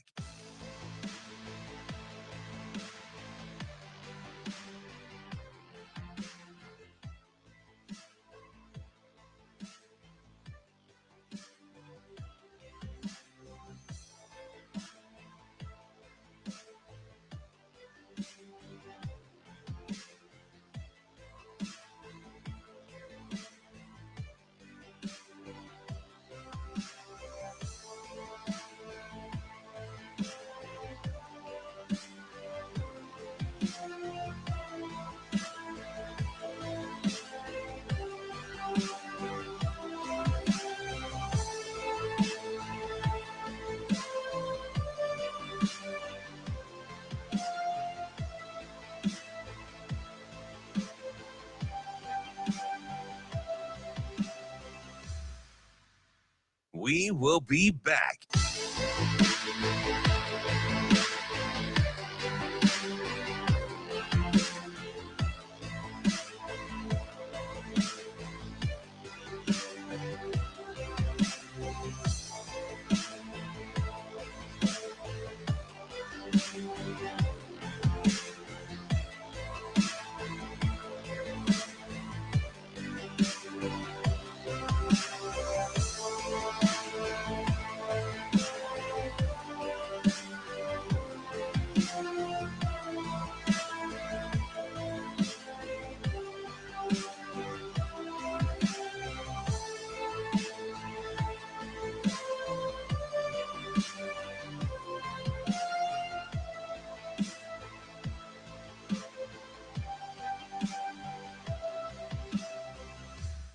We will be back.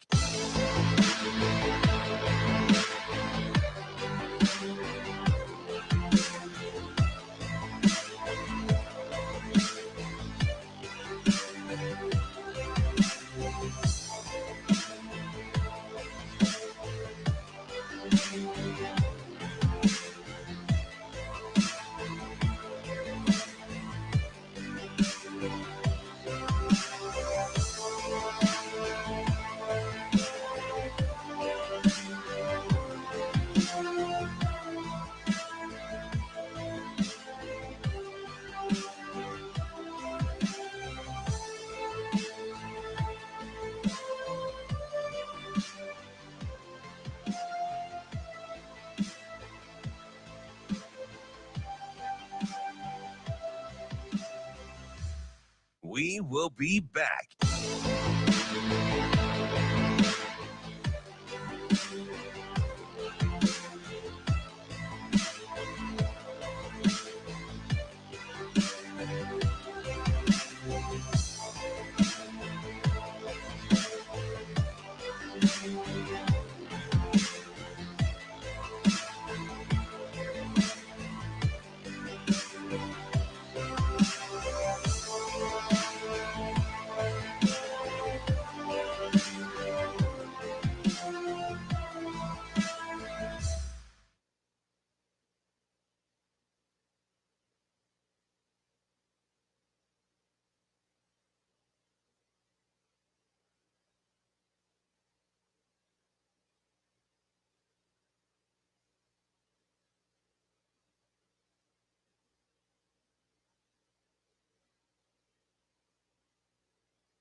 You're listening to Hurrdat Sports Radio.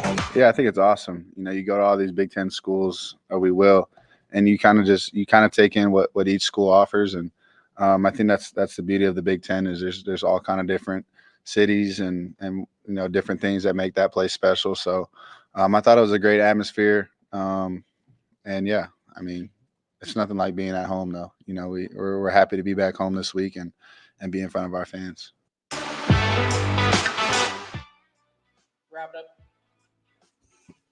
Wrapping up hour number 2 here on Hurrdat Sports Radio, AM 590, ESPN Omaha, ESPN Tri-Cities. DB, I got some stats for you. All right, let's talk stats, buddy, because you are very fired up, and I want you to do it the exact same way you said to me.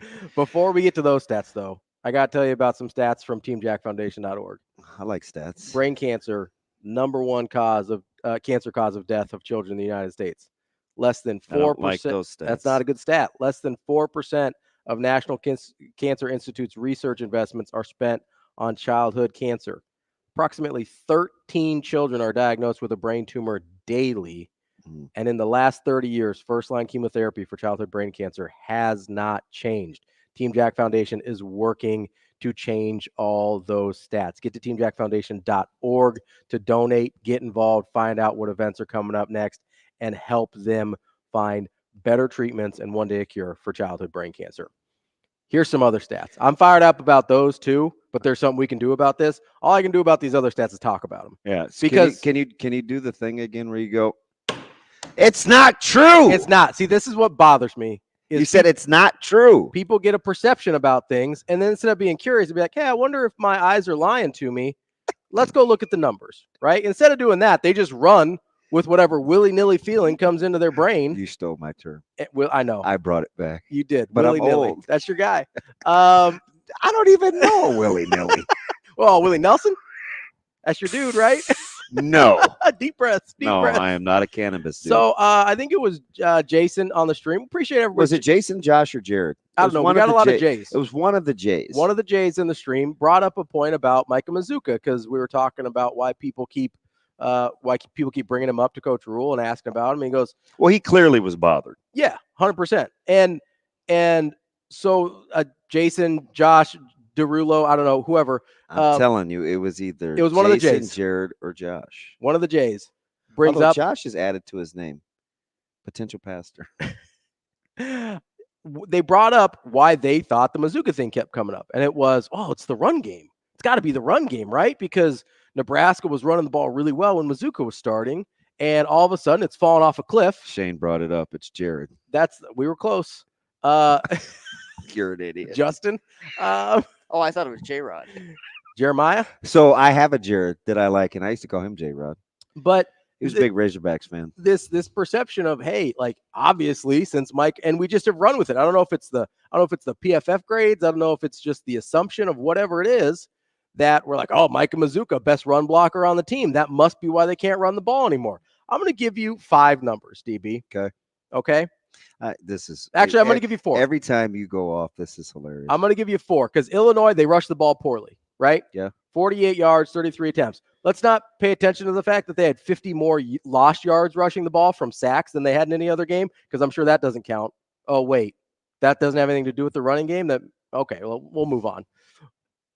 Because that's the outlier, right? Then that's the one everybody's thinking about. 161, 223, 149, 142. Okay. Which of those 2 games do you think Micah Mazuka started versus the 2 that Henry Lutovsky started? So 223 was UTEP. Okay. So he started that. So that's Mazuka. Which, by the way, they ran 12 more times in that game than they have against anybody else, but continue. And I will go, give them to me again. 223, 149, 142, 161.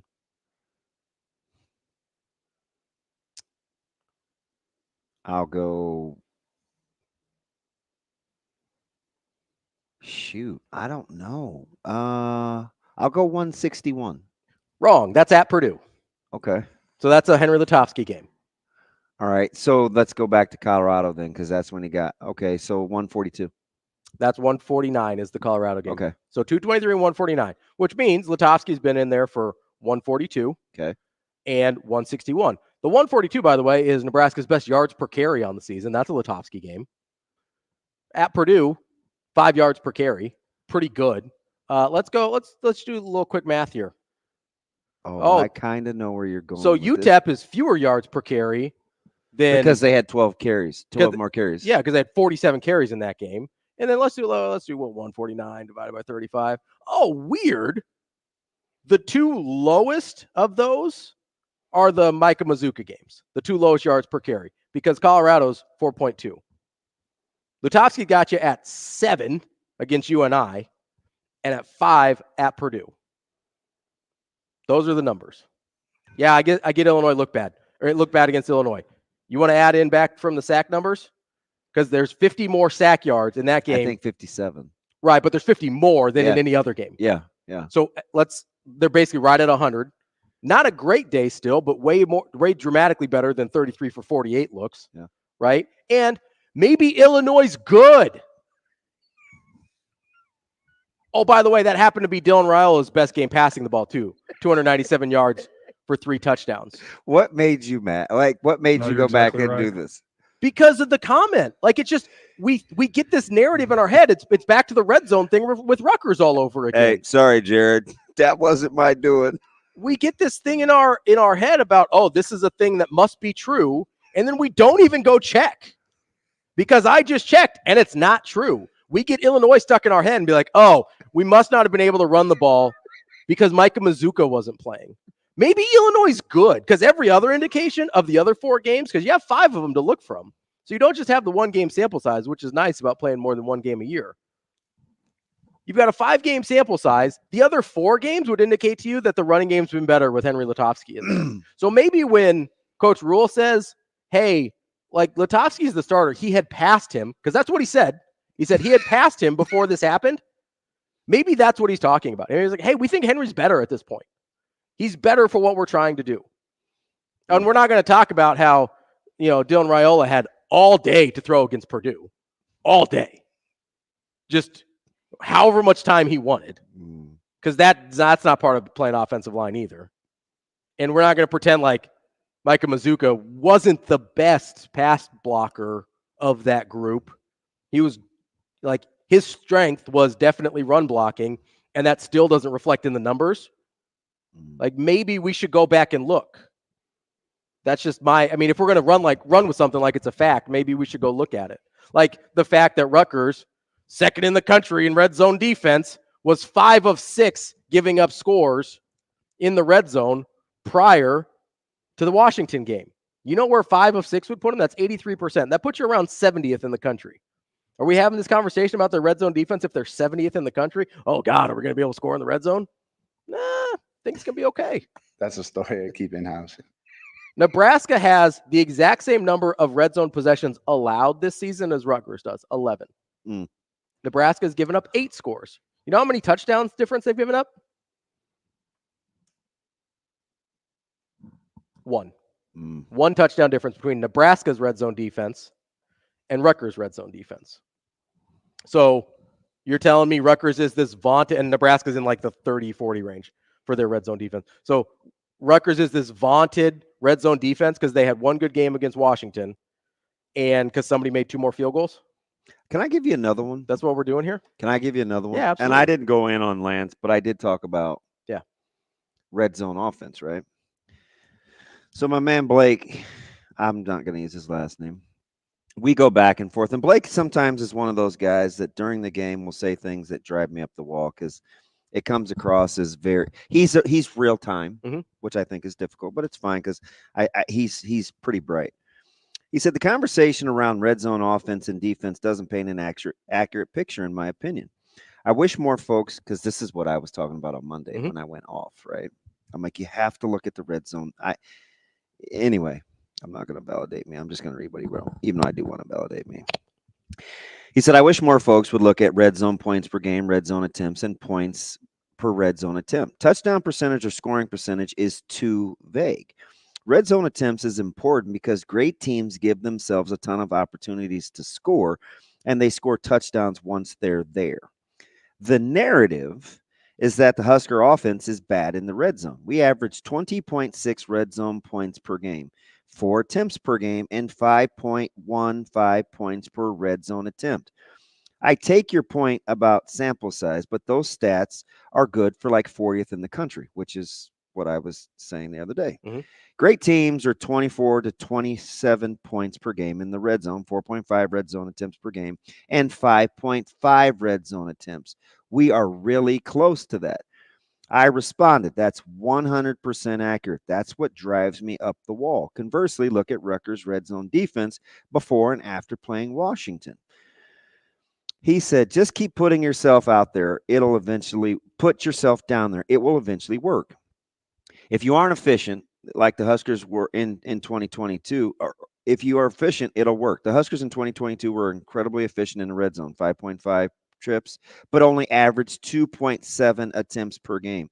Who cares how efficient you are if you can't get down there? So to your point with Rutgers, what excites me is they allowed Washington to get into the red zone 5 times. If they want to keep living by the sword and giving us the opportunities, we'll take our 5.1 points per red zone attempt, score around 26 red zone points, and let's see if Rutgers can score 27. I doubt they can. The Husker D is only allowing 2.2 red zone attempts per game. That's elite. And only allowing 4 points per red zone attempt. That's elite. That's getting inside the numbers. How about that? Because I like it. He's 100% right. That's a guy that's curious. I like it. Blake, Right? Yeah, is that who it was? Yeah, he's a Berean. We like Blake. Brian, we're going to have Shane give you time to call back because coming up next, we're going to talk a little NFL with Brent Sobleski from Bleacher Report here on Hurrdat Sports Radio.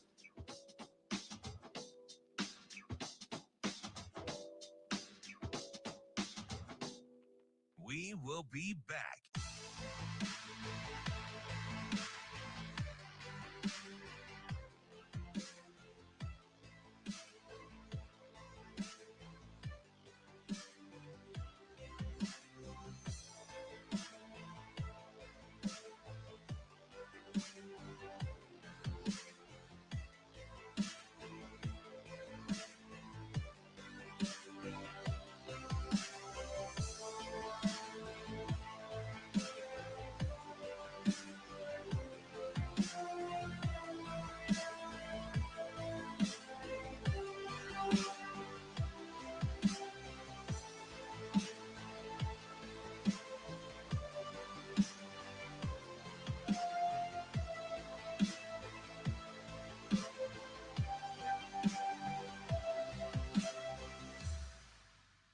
We will be back.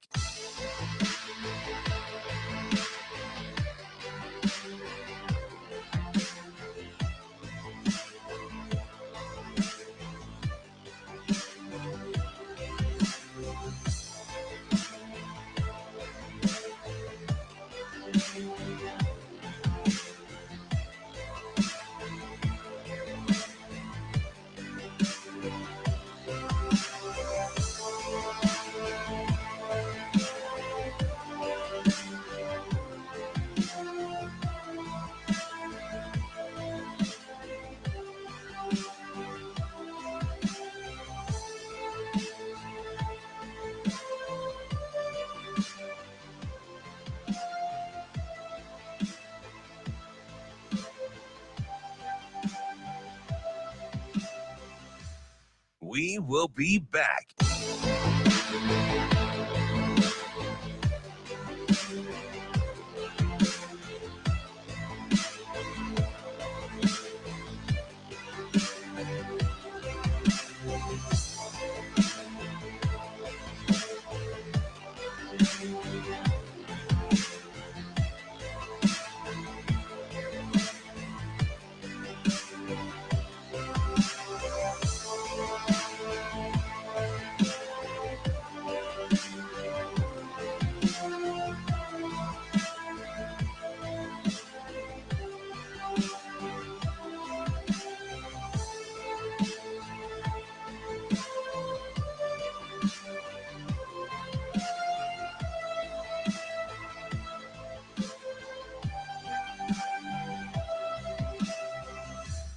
We will be back.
Welcome to Hurrdat Sports Radio. Here's the snap.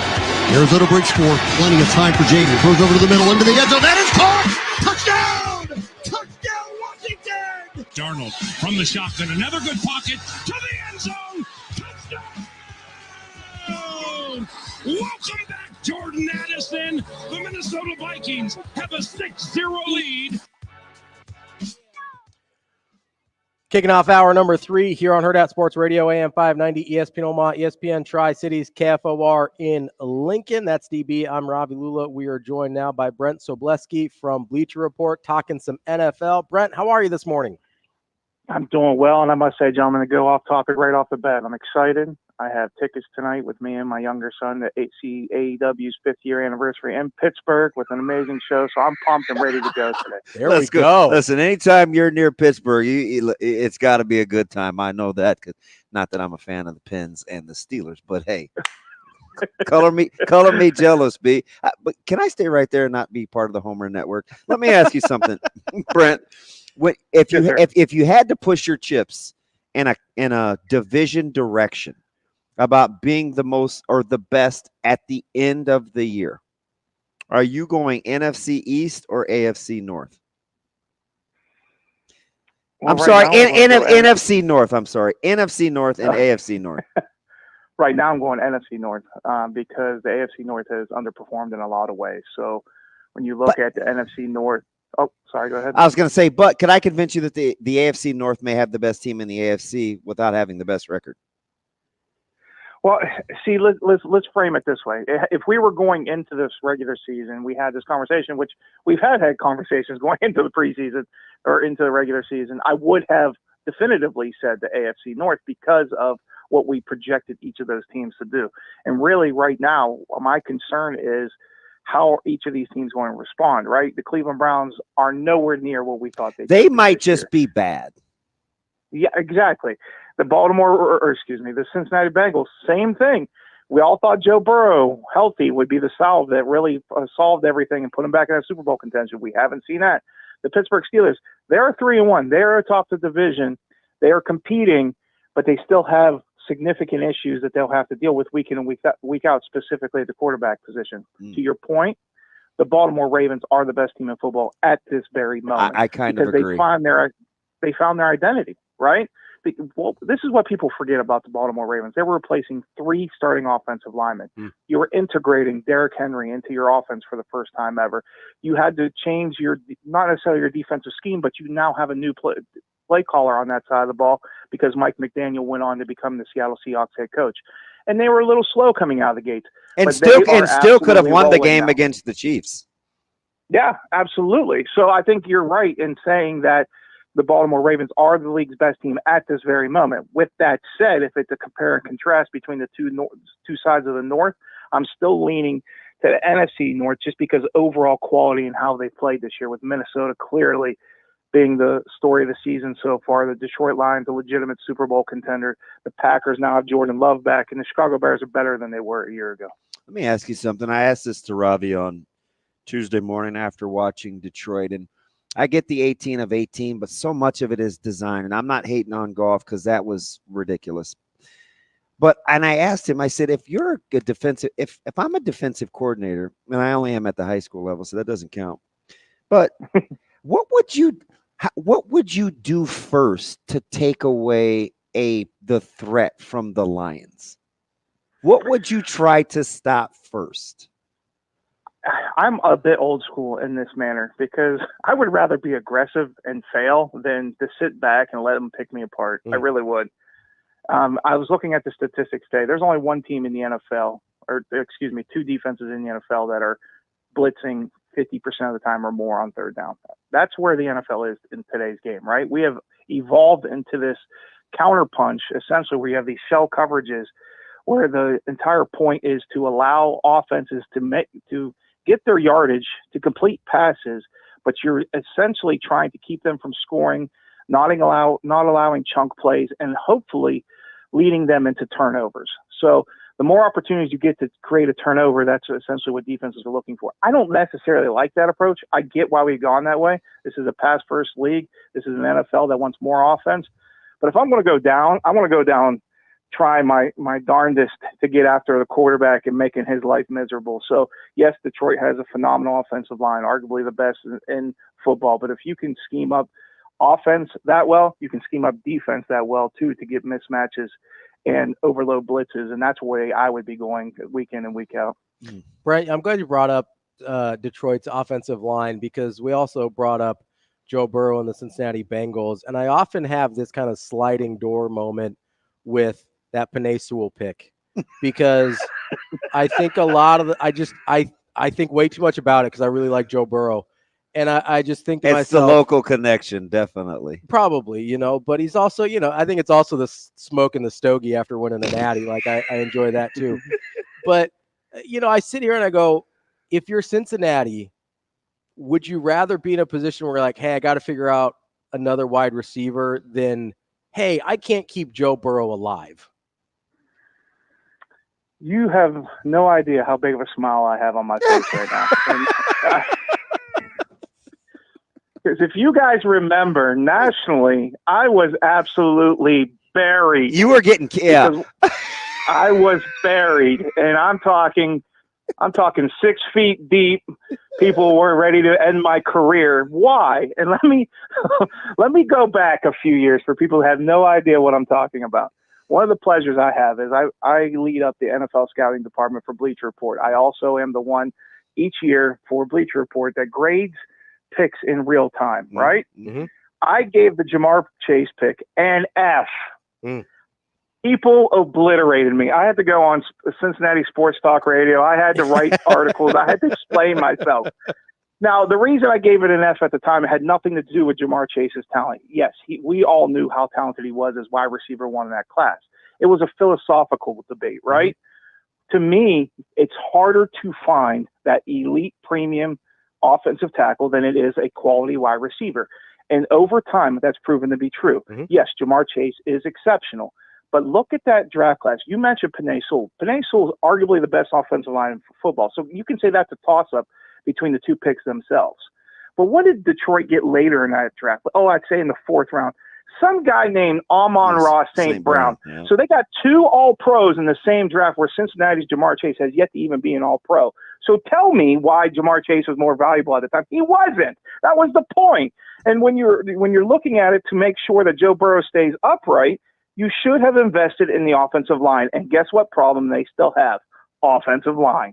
So, yes, I am vindicated. I feel great, and I'll continue to smile from ear to ear. Okay, could I go back to the defense and the shell thing? How much of this, Brent, because I'm trying to make the case that we've been playing too high forever, and I get it, defenses have gotten smaller and lighter. But how much of that has to do with the fact that quarterback play is not great right now either, especially for the second half of the league? Well, I think a lot of it has to do, and this harkens back years. And the reason I state that is when the players last negotiated this CBA, they shot themselves in the foot. And I really believe that. We have a worse product at the start of the season than we did previously. And the reason why training camp, I'll get it. Exactly, right? Yeah. So I fully get their intentions. They want to make sure they're healthy. They want to make sure they're not worn out, that essentially they don't use them as bodies through camp and then discard them because they don't have guaranteed contracts. I get all that. At the same time, anyone that's been around the game, I don't care what level you've been in, whether it's Pee-wee, it's high school, college, or NFL, you have to build essentially what is physical calluses to playing this game. And you need the types of reps necessary, specifically those guys in the trenches, to really play to the level necessary that would constitute being a professional athlete. Now, you specifically mentioned quarterbacks. If you're not protected well, you're going to struggle. If you are in a situation where you don't have enough quality reps with your wide receivers, you're going to struggle. You're not going to be on the same page. And so the less time you're on the practice field, the less opportunities you get to work together, the fewer and far between you'll be able to execute at a high level once you are in game situations. And that's really, to me, why we've seen this quote-unquote downfall in quality of play at the beginning of the seasons, whether we're talking about quarterback specifically or the game unto itself. So I think it's a micro and a macro viewpoint all wrapped into one. Okay, so how much do you think this upcoming draft, you just did the piece a little bit on Ashton Gianti and kind of this running back class, which is, as you called it, loaded. The fact that running backs the market doesn't show it, but the value of how they're rushing the football in the NFL may. Can those two things coincide? I do believe so. I think when you look at it, the game itself it's punch counter punch, right? And it may take a few years until that defense catches up to the offense or vice versa. But there's always a response, and we're seeing that response. And this is all tying together beautifully, because when you discuss those high coverages, those shell coverages, what is the response? And we're seeing it in Baltimore. They're going to bludgeon you at the line of scrimmage. You're smaller, you're faster. Okay, I'm going to punch you in the teeth, and I'm going to send a 250-pound running back down your throat and try to stop it. And no one has in the last couple of weeks. You throw in an athletic quarterback. Now you get the defense reading their keys, and they're slower because they have to worry about the signal caller who can run for 10, 15, or 50 yards if it's Lamar Jackson. And these are the ways that you can counteract the way that the defenses have changed in order to keep up with passing offenses. And as such, once you have that reciprocal when it comes to the running back position, going from that quote-unquote devalued to maybe you start seeing and investing in them a little earlier. And we've talked about this a lot with our scouting department behind the scenes because of the composition of this year's draft class. You don't have a surefire quarterback. You don't have a surefire offensive tackle. You don't have a surefire defensive end in the 2025 class. But yet, if you're maybe in the middle or the back of the first round where you're a pretty good team and you have at least a solid quarterback situation, if you go get an Ashton Gianti, you go get a Kyle Monange from Rutgers, Iowa's Caleb Johnson, these guys are absolute studs that can be true workhorses or at least be focal points of offenses, which we haven't said about the running back position in a long time. And that's what makes it exciting. It may not be exciting for a lot of people who love quarterbacks and passing, but for those that I think love old school football and that style, I think we're going to see that trend a little more and more in the coming years. I know it's such blasphemy, and I hate that you brought him up, so I have to take at least 65 milliseconds to say I'm a huge Caleb Johnson guy. I love the way I'm a big aesthetics guy when it comes to running and critiquing running backs. I think he's incredible, and I think he's pretty underrated nationally. He's really good. I apologize. You cut out up on me. I didn't hear who you said. Oh, Caleb Johnson, the former Nebraska guy. Shouldn't say anything good about Iowegians, but he is He is real. I love his running style. You're talking about 6'2", 225.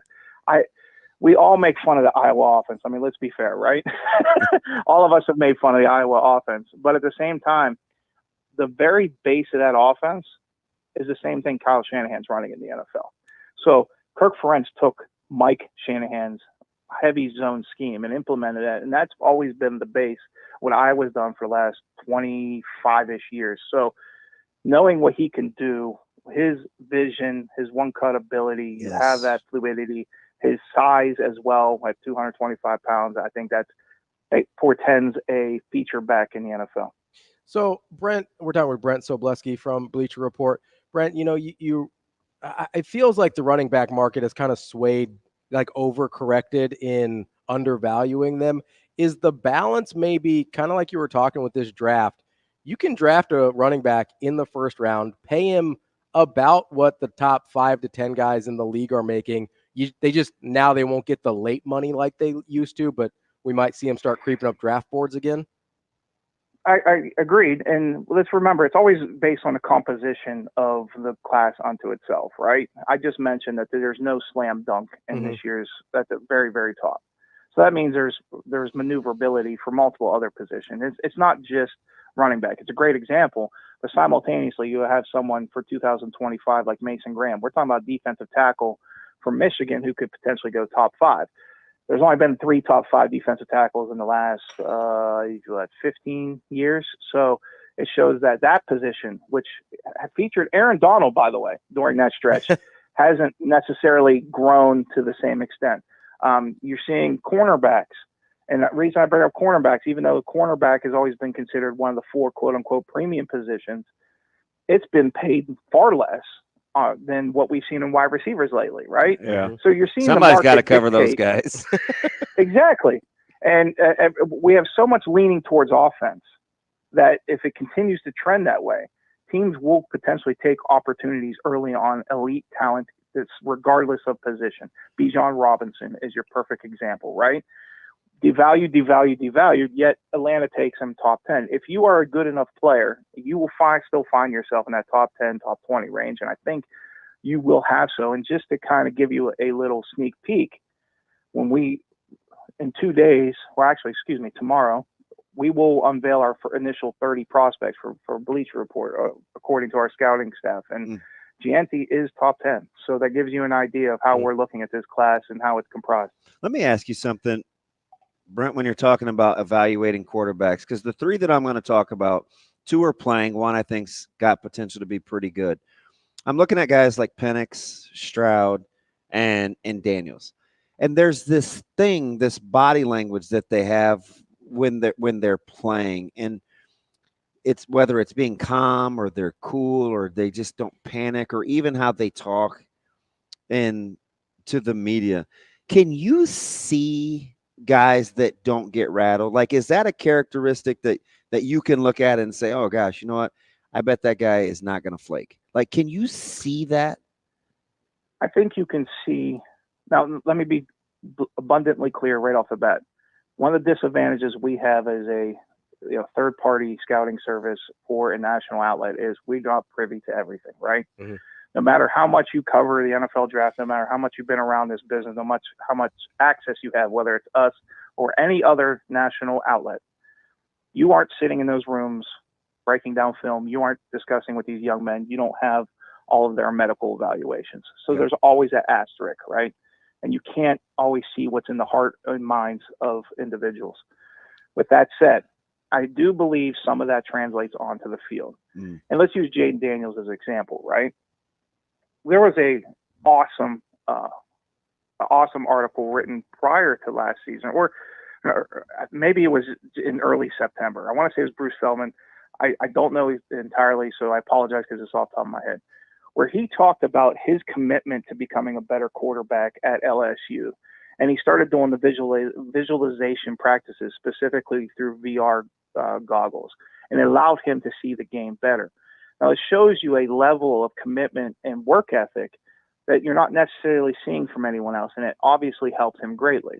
And his game naturally improved on the field. When you see that natural improvement year in and year out, and then you hear stories about how hard he worked to improve his craft, to me, that says a lot about the person and the player you're evaluating. Or C.J. Stroud, who says he basically traded partying for college because he wanted to better his family name as a quarterback at the Ohio State, right? Like, and I just watch them play. They're just cool customers, right? Like, it doesn't matter what's going on around them. They look like they're staying dialed. I think the best we've ever seen it, at least recently, maybe ever, was Joe Burrow his last year on LSU. I have never seen anyone navigate the pocket, be so calm and perfectly in rhythm at all times. Is the best collegiate season we've ever seen from a quarterback. And when you juxtapose that performance towards everyone else comparatively, I think you see those who have something similar and those who don't. And so when you go through the evaluation, another example, you mentioned Stroud. His performance against Georgia, his final season on campus, was the best single performance of any player in college football, period. And it just shows that they have that ability when chaos is around them, that they are able to slow it down, calm down, and still make plays. And that is absolutely vital in the NFL, where essentially you are never in a perfect pocket. You are never in a situation where you're going to be able to just stand there and whip it around like a lot of college programs do. So if you see that, if you get the glimpse of that at the college level, it's almost like the Al Davis theory. You see it once, you think it can happen at all times. Now, granted, that gave us Jamarcus Russell, but that's another argument altogether. But when you see Burrow and Stroud and guys do that for an entire season and just build up to that point, it's something special. Two teams that are in interesting positions. One's kind of overlooked, and I think they're pretty good. One is maybe overvalued, and I'm not sure how good they are. Who do you think you know more about, Tampa Bay or the Jets? I think we know more about Tampa Bay right now because we saw it last year, right? You brought Baker Mayfield back. You brought Mike Evans back. Yes, you moved on from a few older pieces, but at the same time, the core of the team remains intact, and they're building upon the success they experienced. They seem pretty good. Agreed. And Baker Mayfield's playing exceptional, better than he ever has. Right? Situation matters. Situation matters. I say it all the time. Now, I'm not trying to downplay Aaron Rodgers. He's one of the greatest. Well, he's a first ballot Hall of Famer. If he's on, he's still absolutely great. We just don't quite know because we're only a few games in after he tore an Achilles tendon at 39 years old. You have a wide receiver in Garrett Wilson who doesn't seem to be entirely happy. Tyron Smith plays about 12 games, regular season games a year, so we have to wait to see how his season goes. Plus, there's now the rumors of a potential Devontae Adams trade. So there's a little more turmoil in New York for me comparative to Tampa, where they've been doing this now for a season and a quarter. And, oh, by the way, they get the Vikings. So, I mean, Sam Darnold continues his revenge tour. It's amazing, right? It's utterly amazing. I just mentioned Baker Mayfield playing as well as any quarterback in the NFL, potential MVP status. You just mentioned Sam Darnold, right? We have Geno Smith. Bless your heart for bringing him up. I asked yesterday, this was to our Monday, I go, are we not talking enough about Geno Smith's reformation? I went through his whole laundry list of teams and games played, and Geno Smith is pretty good. He is. And the thing that has been the question since his comeback player of the year, which was an awesome story. And at the same time, it's like, well, what's his ceiling? And that's what you ask yourself, right? You have Baker Mayfield, you have Sam Darnold. Are you a Super Bowl contender? Well, we're looking at the Detroit Lions, and we think with Jared Goff, they're a Super Bowl contender. Don't forget the Rams gave up on Jared Goff. Yeah. We're looking at the Pittsburgh Steelers. They're 3-0. The Chicago Bears gave up on Justin Fields. And this is the thing, and I mention this quote all the time. I don't know if I've ever done it with you gentlemen, but I remember sitting down with a scout years ago who's now a high executive in the NFL. And he looked at me and he told me, I don't know how any of these guys are successful. That's a direct quote.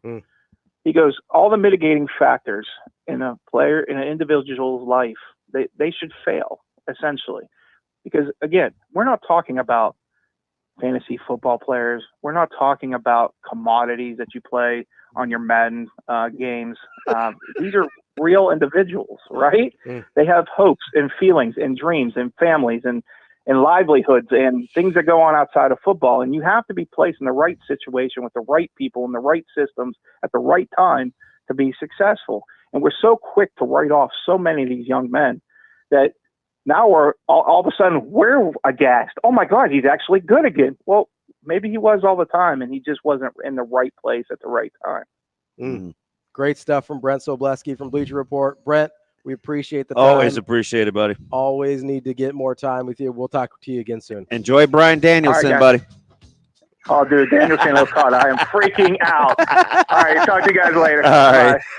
That's Brent Sobleski. He is from Bleacher Report. Really good stuff there from him. Also really good stuff in the Omaha That's pretty good. Hockey Yearbook. Get to hurrdatsports.com to order yours today. You've got through the 7th to get that order in. They will ship out after that. Really great stuff in there as well. Really great stuff from Brent Sobleski from Bleacher Report. Appreciate him as always. We'll be back. More Hurrdat Sports Radio coming up next.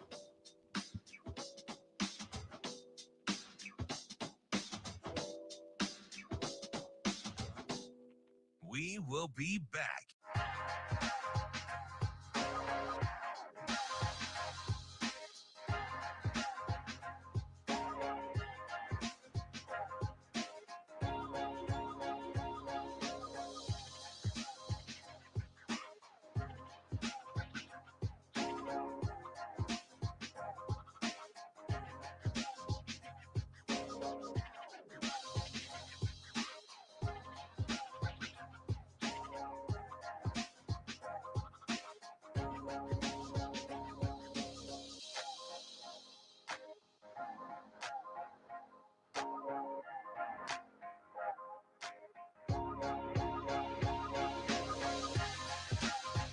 We will be back.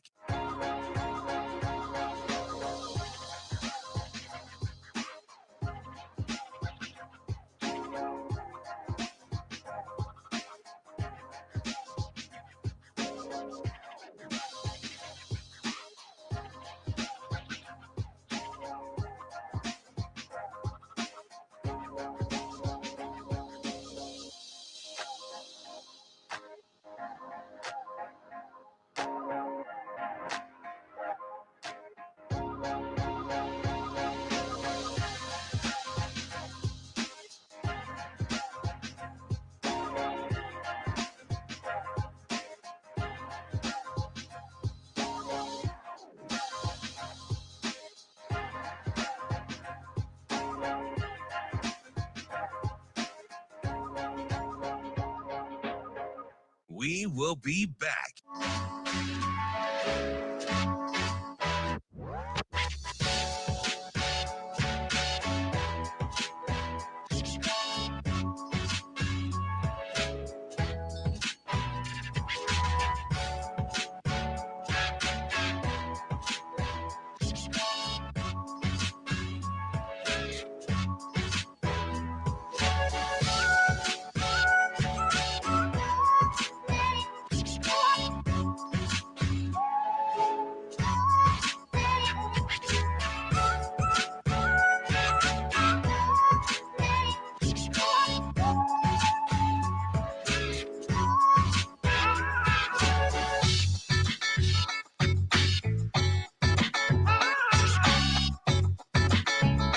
We will be back.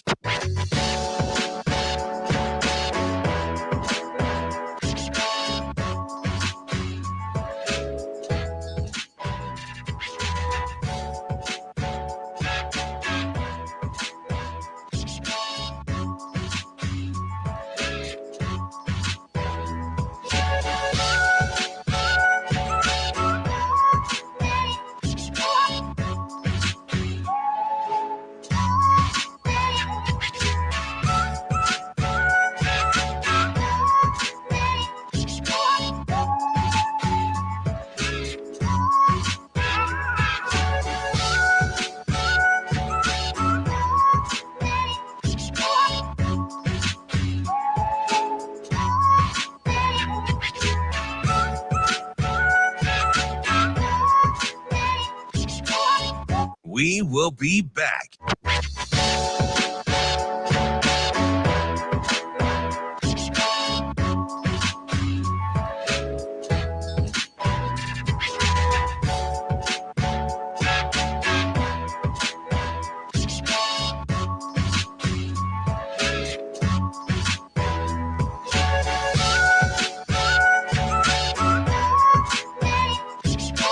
We will be back.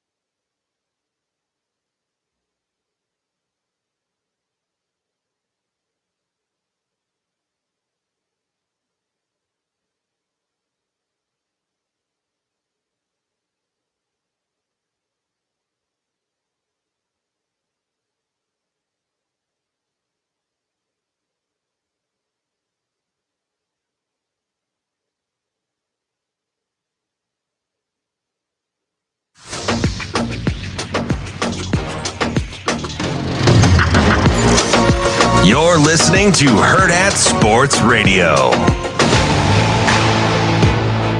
Welcome back to Hurrdat Sports Radio, AM 590, ESPN Omaha, ESPN Tri-Cities. And KFOR in Lincoln. That's DBM Ravi Lulla. Hi, Lincoln. Hey, Lincoln, what's up? What's up? It's time for Bet On It, brought to you by Warhorse Sportsbook, the best place in Nebraska to place your sports bets. And if you want to go to the casino in, give me that. No, if you want to go to the Angry Ravi, he's back to the casino in Omaha all October, every Saturday in October. They're giving away $500 in free slot play every 30 minutes from 6 p.m. to 10 p.m. And then at 10:30, they're giving away $10,000 in cold hard cash to one lucky guest. Make sure you get to warhorsecasino.com to get all the details and rules. But that's where you want to be Saturdays in October. DB. Matt rules or different rules? Different rules. Hey, these are casino rules. Out of breath, Brian wanted to know why you were yelling earlier. Is it because you wanted to bet on it? Not specifically. I don't think you were yelling at out of breath, Brian, though. No, I wasn't. We didn't get to out of breath, Brian, which I apologize. He can call back anytime he'd like here. We had, I had some things I got to get off my chest sometimes, People, and Jared chimed in on the comments on YouTube and said that we actually were agreeing more than so he apologized that maybe he didn't communicate his original point. But I do appreciate him giving me some fuel for the fire there too. Yeah, because it's not just him. The reason I went off was because I've heard that narrative a ton. I get the fact you wanted to protect Coach Rule in the presser. Well, listen, I know you did. I know that's you're like you could sense his frustration. I could especially from there was a huge he looked so different Saturday after the game than we've seen him so far. Yeah. And you could tell there was a level of frustration and I don't blame him. There was because some of whatever I was getting in terms of negativity at halftime had to be getting back to him. Mm-hmm. That's what I gathered from that. You're going back to Sonny's call. Yeah, from the tone of that press conference, right? And so that's why I was kind of surprised when Kevin said, "Oh, I never thought they were going to lose that game." And I believe Kevin, but I think he was more of I think he was more on an island than he realized. Yeah. Because I guess I didn't ask people specifically what they were panicking about. If they just thought, "Hey, Nebraska's actually going to lose this game." I know some people for sure thought that because they told me. You gave Kevin Sjuts the double take when he said he at no point thought they were going to lose. Yeah, because that was not the vibe that I was getting at all at halftime. Yeah. And I know some people specifically told me they thought they were going to lose. A lot of people comparing to Iowa State back in 2009 or whatever that was. Or they had the 27 turnovers. Yeah, and just shooting themselves in the foot and whatever. And I get that, but I don't know if it was specifically, they might lose or they're going to win in a way that makes me think they're bad now. You know when I felt good? This is weird. When? And feel free to say, good Coach Rule said it. I liked his delivery to Jess at halftime. At halftime. Yeah. This is what we need. This is where we're at. And this is what we have to do. And I asked the question to Kevin. And I was like, you know what? I think that's exactly because I kind of know his man. I think I know him well enough now. I'm like, you know what? You can tell when he feels good and when he doesn't. I guarantee that's what the guys think. And this is why I asked that question to Kevin, right? Because I think a lot of times we'll hear something like that and think it's coach speak and just say, "Oh yeah, he's going to say that. He doesn't want whatever." I do think they needed that. Yeah. Because let's think back. I'm going to look at Nebraska's schedule right now. Okay. Do you want to look back at Nebraska's schedule? I would like to look back at Nebraska's schedule. When's the last time Nebraska closed a game? It's been, well? it's been a while. It hasn't been this year, right? No. So not this year at all. No. Last year, it certainly wasn't at any point in November, right? Nah. We can agree on that. Mm-hmm. And so you're going back at least a year. And it wasn't Minnesota. It wasn't Colorado. They fumbled late against Michigan, so they didn't come back and get that one. That was the Martinez one. Obviously, they lost Iowa, Wisconsin, Maryland, Michigan State, all right in a row last year. I think they got off to a fast start against Purdue and Northwestern last year in those wins. Illinois is escaping me. I don't remember how that one played out. Well, how would you break down last year in Champaign? They almost gave it away. They didn't. I wouldn't exactly call that close. I don't think they closed well, right? And then you've got the loss to Michigan. Before that, you've got Louisiana Tech, which they were up early, didn't close particularly well. Northern Illinois, I don't remember specifically how that one played out, but so we're going on at least a year and a half of not closing well, at the very least against power conference opponents, right? It's not the result that I'm looking for. It's the process, right? We know they didn't close well really at any point during the Frost era. So, yeah, maybe they did need this. Maybe that's not coach speak. No. Where this was a 7-3 game going into the fourth quarter. And I just think I think it's really, really simple. Historically, they have lost those games. Yes. Which I understand is where the panic came from. No, I'm using it to, you know me. I'm using it to the positive. I know. I don't. But I'm taking this in two parts, right? At halftime, I understand that's where the panic comes from. The reason why I'm no fun to talk to, and I tell this sometimes to guys that want me to be miserable with them, I'm just not good at that because I've come out of the other side before. Yeah. So my personality, I think anything's possible. Yeah. I mean, to be honest. And you give people way more benefit of the doubt than I do. In situations, way more benefit of the doubt than I do. So when I'm the positive one, it's a little scary for what's going through other people's heads for me. Yeah. Because and Charlie DM'd me and said this. He goes, I'd rather be optimistic and wrong than pessimistic and right. Because being pessimistic and being right is just a miserable way to go through life. Now, I'm not saying you should be delusional, right? There's a difference between being optimistic and being delusional. But what have we seen from Coach Rule? I'm not going to go back to all the other stuff, the last 10 years of whatever, right? What have we seen from Coach Rule and this year's team specifically to tell you that they weren't going to beat Purdue?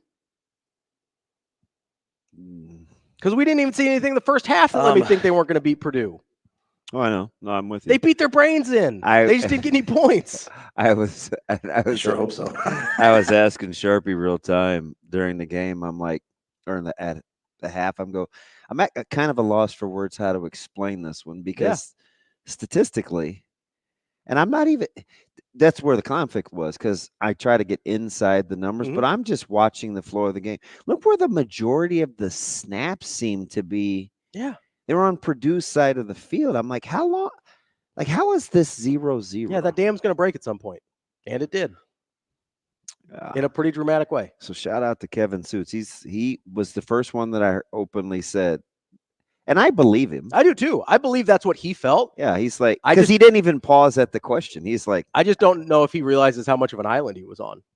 And maybe is he? Maybe in the media he wasn't, but among the fan base he certainly was. I think. Maybe I only interact with super negative people. Yeah. But I feel like I get a pretty good sample size. So I asked, and I want to get to because I have a. You have a bet for me today? Yeah. Okay. Yeah. Lock, stock. 2 smoking barrels. Yep. Go make mortgage. I think who did I ask if we realize that this is a big game or not? Oh, it was Sjuts. Do you think what do you think the perception is of Rutgers right now? Are we doing the tail tucking thing, or do you? I think we think Rutgers is the boogeyman right now. Are you serious? That's how it seems to me. I think people think Rutgers is because we can't stop talking about the running back and the red zone defense and all this other stuff. Because that's how it seems. Because this is I don't think this is. I try not to go all hyperbolic. I think this is a monumental game in the season. Oh, I think it's a very big game in the season. I just don't think Rutgers is this big bad wolf. I don't either. But they need to win this game. But this is a huge game. Absolutely. And maybe that was some of the tenor we heard from the presser. Maybe it wasn't so much, man, you guys don't know how to take the information I'm giving you. Because to me, it doesn't want to say those things out loud. They act like if I talk about it or we talk about it or whomever, that all of a sudden Nebraska's going to be like, oh, I'm not talking to the media. I'm just asking people kind of how they felt the tenor of. Yeah. Because I thought it was a lot more businesslike. I thought it was I'm a big tenor guy. Yeah. What was last week? Hey, they seemed angry. They seemed this. They seemed that. You know what it turned out to be when I asked you how it was going to manifest itself in terms of going to get it or being tight? Turns out it was tight, right? Yeah. 100%. Started out well, I guess. They were the penalties. Yeah, the penalties. I think it was tight, yeah. right? Yeah, I think that's fair. So I'm a big body language vibe guy. This seems like they understand how important this game is. Which is okay. That's the vibe that I get from listening to the responses in the presser. All right, real quick. What's your bet? Take Mr. Freed. Don't call him Fried. Take the lefty tonight. It's San Diego. Big Max? Yeah. To shut down the Fathers. Atlanta gets back on it. Love the Braves in this spot. There we go. Love them. That's DB's bet on it. Presented by Warhorse Sportsbook. We'll be back to wrap up the show here on Hurrdat Sports Radio.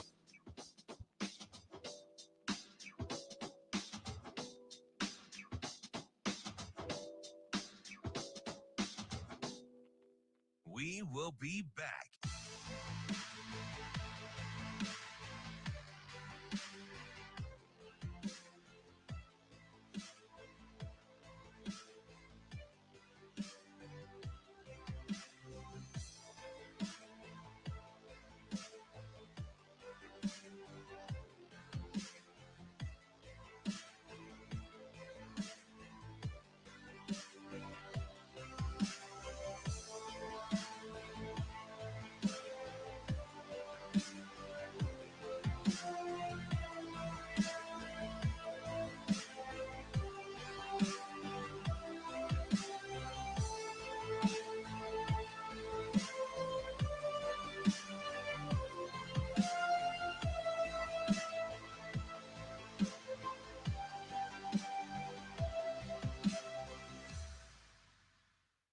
will be back.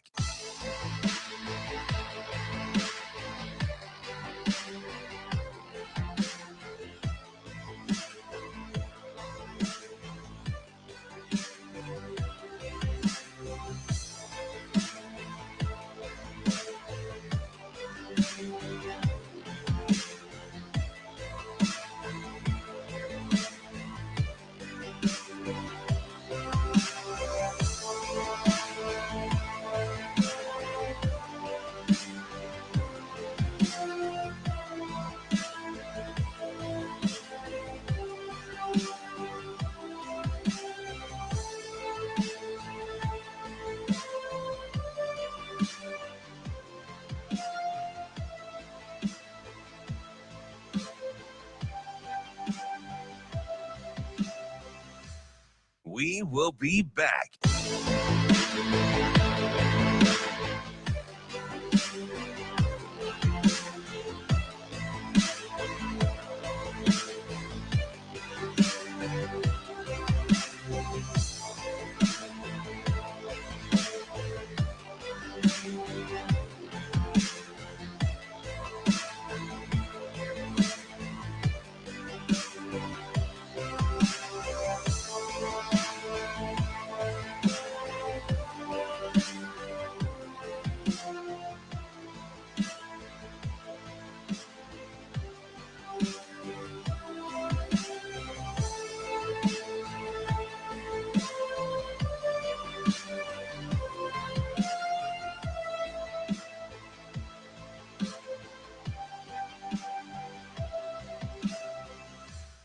We will be back.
You're listening to Hurrdat Sports Radio. Yeah, it's been great so far. The entire team and staff has been super welcoming. I think that's the number one thing that's been made the transition easier. And yeah, I love the culture here. You know what I'm saying? So just assimilating to that culture, getting used to it from what I came from it's been good, and I like the challenge. So. Wrapping up the show. Every time I hear assimilating to the culture, I think of that book that DJ gave me. You're listening to Hurrdat Sports Radio. Superiority, inferiority, impulse control. I think impulse control is where Nebraska fans tend to struggle the most. Superiority, inferiority, impulse control. Yeah. I like that they put those two things together, because we think of superiority and inferiority as opposites, and they often ride in the same car. Yeah. Right? Yeah. One's the driver, one's the passenger, and they often change seats, because Nebraska doesn't have this level of expectation without the superiority complex from winning a lot over the last 50 years, right? Like, that's where the superiority comes from. The like, hey, we're Nebraska. We're Nebraska, but then it's like. But then you have the last 10 to 20 years. We're in Nebraska. Where you have the inferiority complex, and then you've got people convincing Nebraska that you can't recruit here, and you can't get good players here, and Nebraska's never going to be what it was. And then the impulse control is whatever it was that was whatever's happening in the moment. Yeah. Right? Whatever's happening at halftime at Purdue, where the sky's falling. Where I still think you're traumatized. You gonna be all right? No, I'll be fine. I'm just I couldn't believe how negative it was. Yes, you can. No, I really couldn't. I was genuinely kind of shocked by it. And that's why I was trying to kind of logically talk people off the edge. I was like, guys, what's happening here? Yeah. Because I was actually surprised by awful early to be that hammered. I just couldn't believe it. Like it was, I feel like I tend to have a decent pulse on like the fan base in general. Yeah. And I was genuinely stunned by how toxic that got by halftime. Shocker. It was shocker. All right. I want to, so to keep the impulse control to a minimum. Well, we want impulse control to maximum. We want lots of impulse control.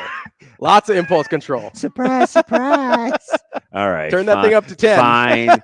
We'll get people to control their emotions. I'd like to kind of preview games that we think could tell us something about the remainder of the college football season. I mean, you've got a couple on here. I want to start with one in particular. Which one? Because I'm not very sure they're good, but we throw good around a lot. Okay.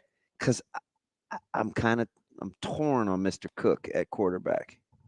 Missouri, Texas A&M. Missouri, Texas. That's the first one I was going to talk about.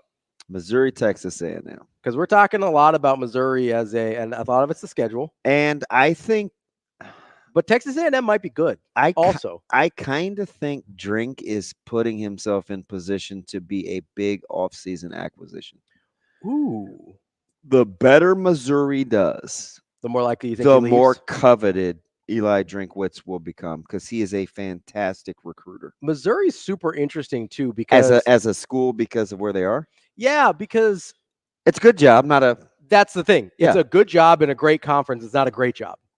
No, I understand. Yeah, because I don't ever think of Missouri, and I'll be honest, I don't know a ton about their like NIL operations and stuff like that.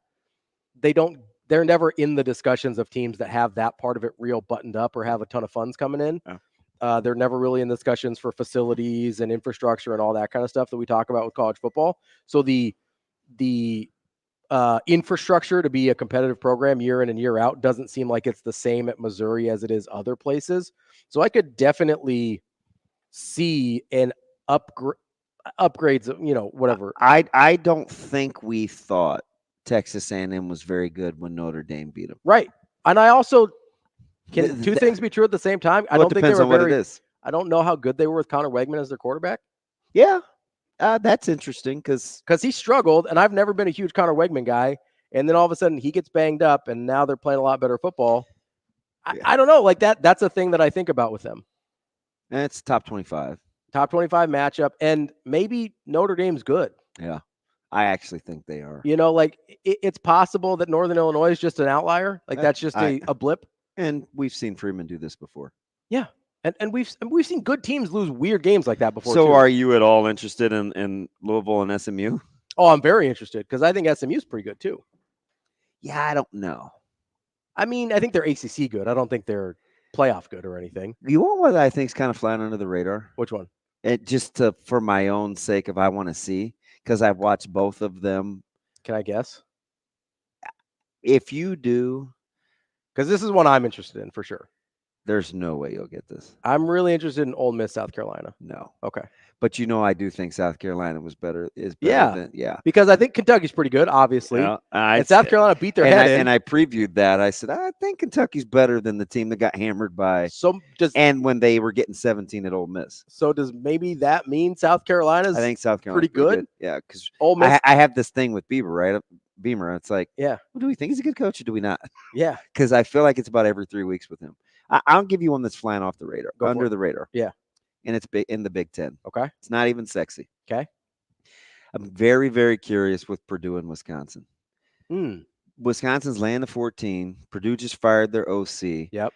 We've said 17 trillion times this week as a fan base that Purdue isn't very good. I don't think Wisconsin's very good either. Well, we're going to see. So I understand why that's interesting to you, because I don't think Wisconsin's very good either. We're going to see. I don't think they were very good with Tyler Van Dyke as their quarterback. Certainly don't think they're very good with Brennan Locke as their quarterback.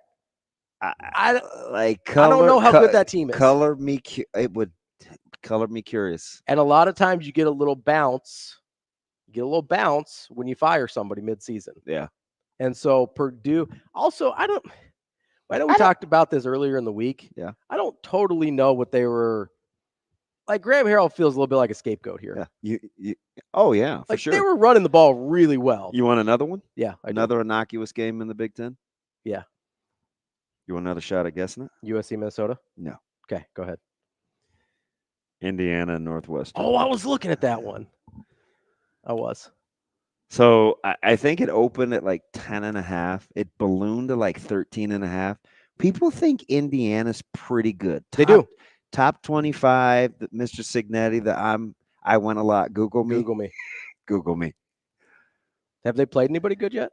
Northwestern. Well, I don't know. What do you think about UCLA? I don't think UCLA is very good. It's a slog fest with Oregon a little. Now you yeah, but how good do we UCLA think, goes somewhere? How good do we big. think Oregon's? They're at UCLA's at Penn State this week. How good do we think Oregon's offense is, though? They've played some slog fest with a lot of people that I don't think are very good. I just think they're struggling up front. I don't know. Right, but I mean that would indicate kind of what we saw with UCLA. And I'm not letting Gabriel off the hook because I'm not a Gabriel. But guy. do we think Maryland or UCLA are particularly good? What I got to go back and watch. I don't know if Big Ten and 60 will paint the picture, but how is it 21-21 and then Nebraska goes up 14-3 at Purdue? I go back to the Maryland game against Indiana and it's 35-21. I'm like, what just happened? Yeah. Do we think Maryland's very good? No. Do we think UCLA is very good? Not at first blush. So Indiana's 5-0, which is great. They've taken care of business. Do we actually know how good they are? I don't know. 13.5 seems like too many in Evanston. Do we actually know how good they are? No. I don't think we do yet. I don't think we're going to know until they play Nebraska. Yeah. Nebraska's played better teams than Indiana has at this point. I'm going to give you one more off the radar, then we'll get to your juicy ones. Okay. Virginia Tech and Stanford. Virginia Tech classic ACC matchup. And the line reeks. Okay. It's 5.5. Yeah. Do we not just watch Virginia Tech go to Coral Gables catching 17? And they're going to, you talk about sleepy. Yeah. That's nobody's chomping at the bit to go to Palo Alto. Listen, I mean, some people are, but generally not for football games. That's an interesting one. Yeah. You know which one I'm obviously you've got a couple sexy ones. Michigan, Washington. I don't know if that's sexy. Iowa, Ohio State. But Iowa, Ohio State. You know one, an SEC game that I'm interested in? Because I know one of these teams is good, or I think I know that. I think the other team is better than we realize. Bama and Vandy? Nope. Although Vandy is better than we realize, and it's a classic letdown situation for them. Yeah, Pavi is pretty good. He is really good. Give it to me. Auburn, Georgia? Tennessee, Arkansas. Oh, Arkansas. So you could tell me, you could say Arkansas wears plaid, and I'd be like, oh, do they? Like, so I've seen Arkansas twice. Yeah. You have no idea what to think of them? Ask our producer. So Josh Yokelman, this is the day that I went early. Yeah. So it's just basically Josh and I. I think Super Russ was in there running around somewhere for the network. And I'm like, are you watching this Arkansas Oklahoma State game? And we'd like blink and something crazy would happen. And we blink again. And somebody's running wide. Like, I've seen Arkansas twice. I can't cap them. I don't have any idea who Arkansas is. That's why this is interesting. None. Because that's why this is interesting to me. Because I think this is a team that can beat some people. The double backpack thing kills me. I also feel like this is a team that's probably going to lose 7 games this year in Arkansas. Look at their schedule. Their schedule's brutal. Oh, it's a gauntlet. But I mean, okay, how good do we let's look at Tennessee. How good do we think NC State is? Probably not that good anymore, right? Like, is anybody enamored with NC State still? No. No? How good do we think Oklahoma is? I don't really know. Man. Do we have any idea how good Oklahoma is? Are you shocked that SC is only a single-digit fave? I think people are... We talked about Minnesota like an inordinate amount of times this week. Yeah, I don't think Minnesota's very good either. You keep saying that. I think Minnesota's kind of the Arkansas of the Big Ten.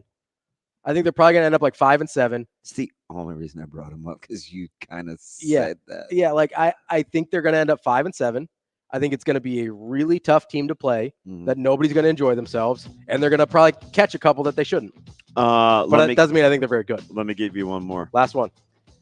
Baylor and Iowa State. I think Iowa State's good. So Aranda's got to be coaching for his job, right? I think he's been coaching for his job for a while. Okay. I think that's one that I want to get to this tomorrow. I've had it on the rundown for a while of some of these group of 5 coaches that are coaching really well right now. I think a lot of them have their eye on Baylor. Okay. Because that's a job that it's a little bit more of a half step into the power conferences So than is like Arkansas. than like a Florida is. Yeah. And they've got some money down there at Baylor. I don't know. We'll be back tomorrow with more Hurrdat Sports Radio. See you. Have a good day. Love you.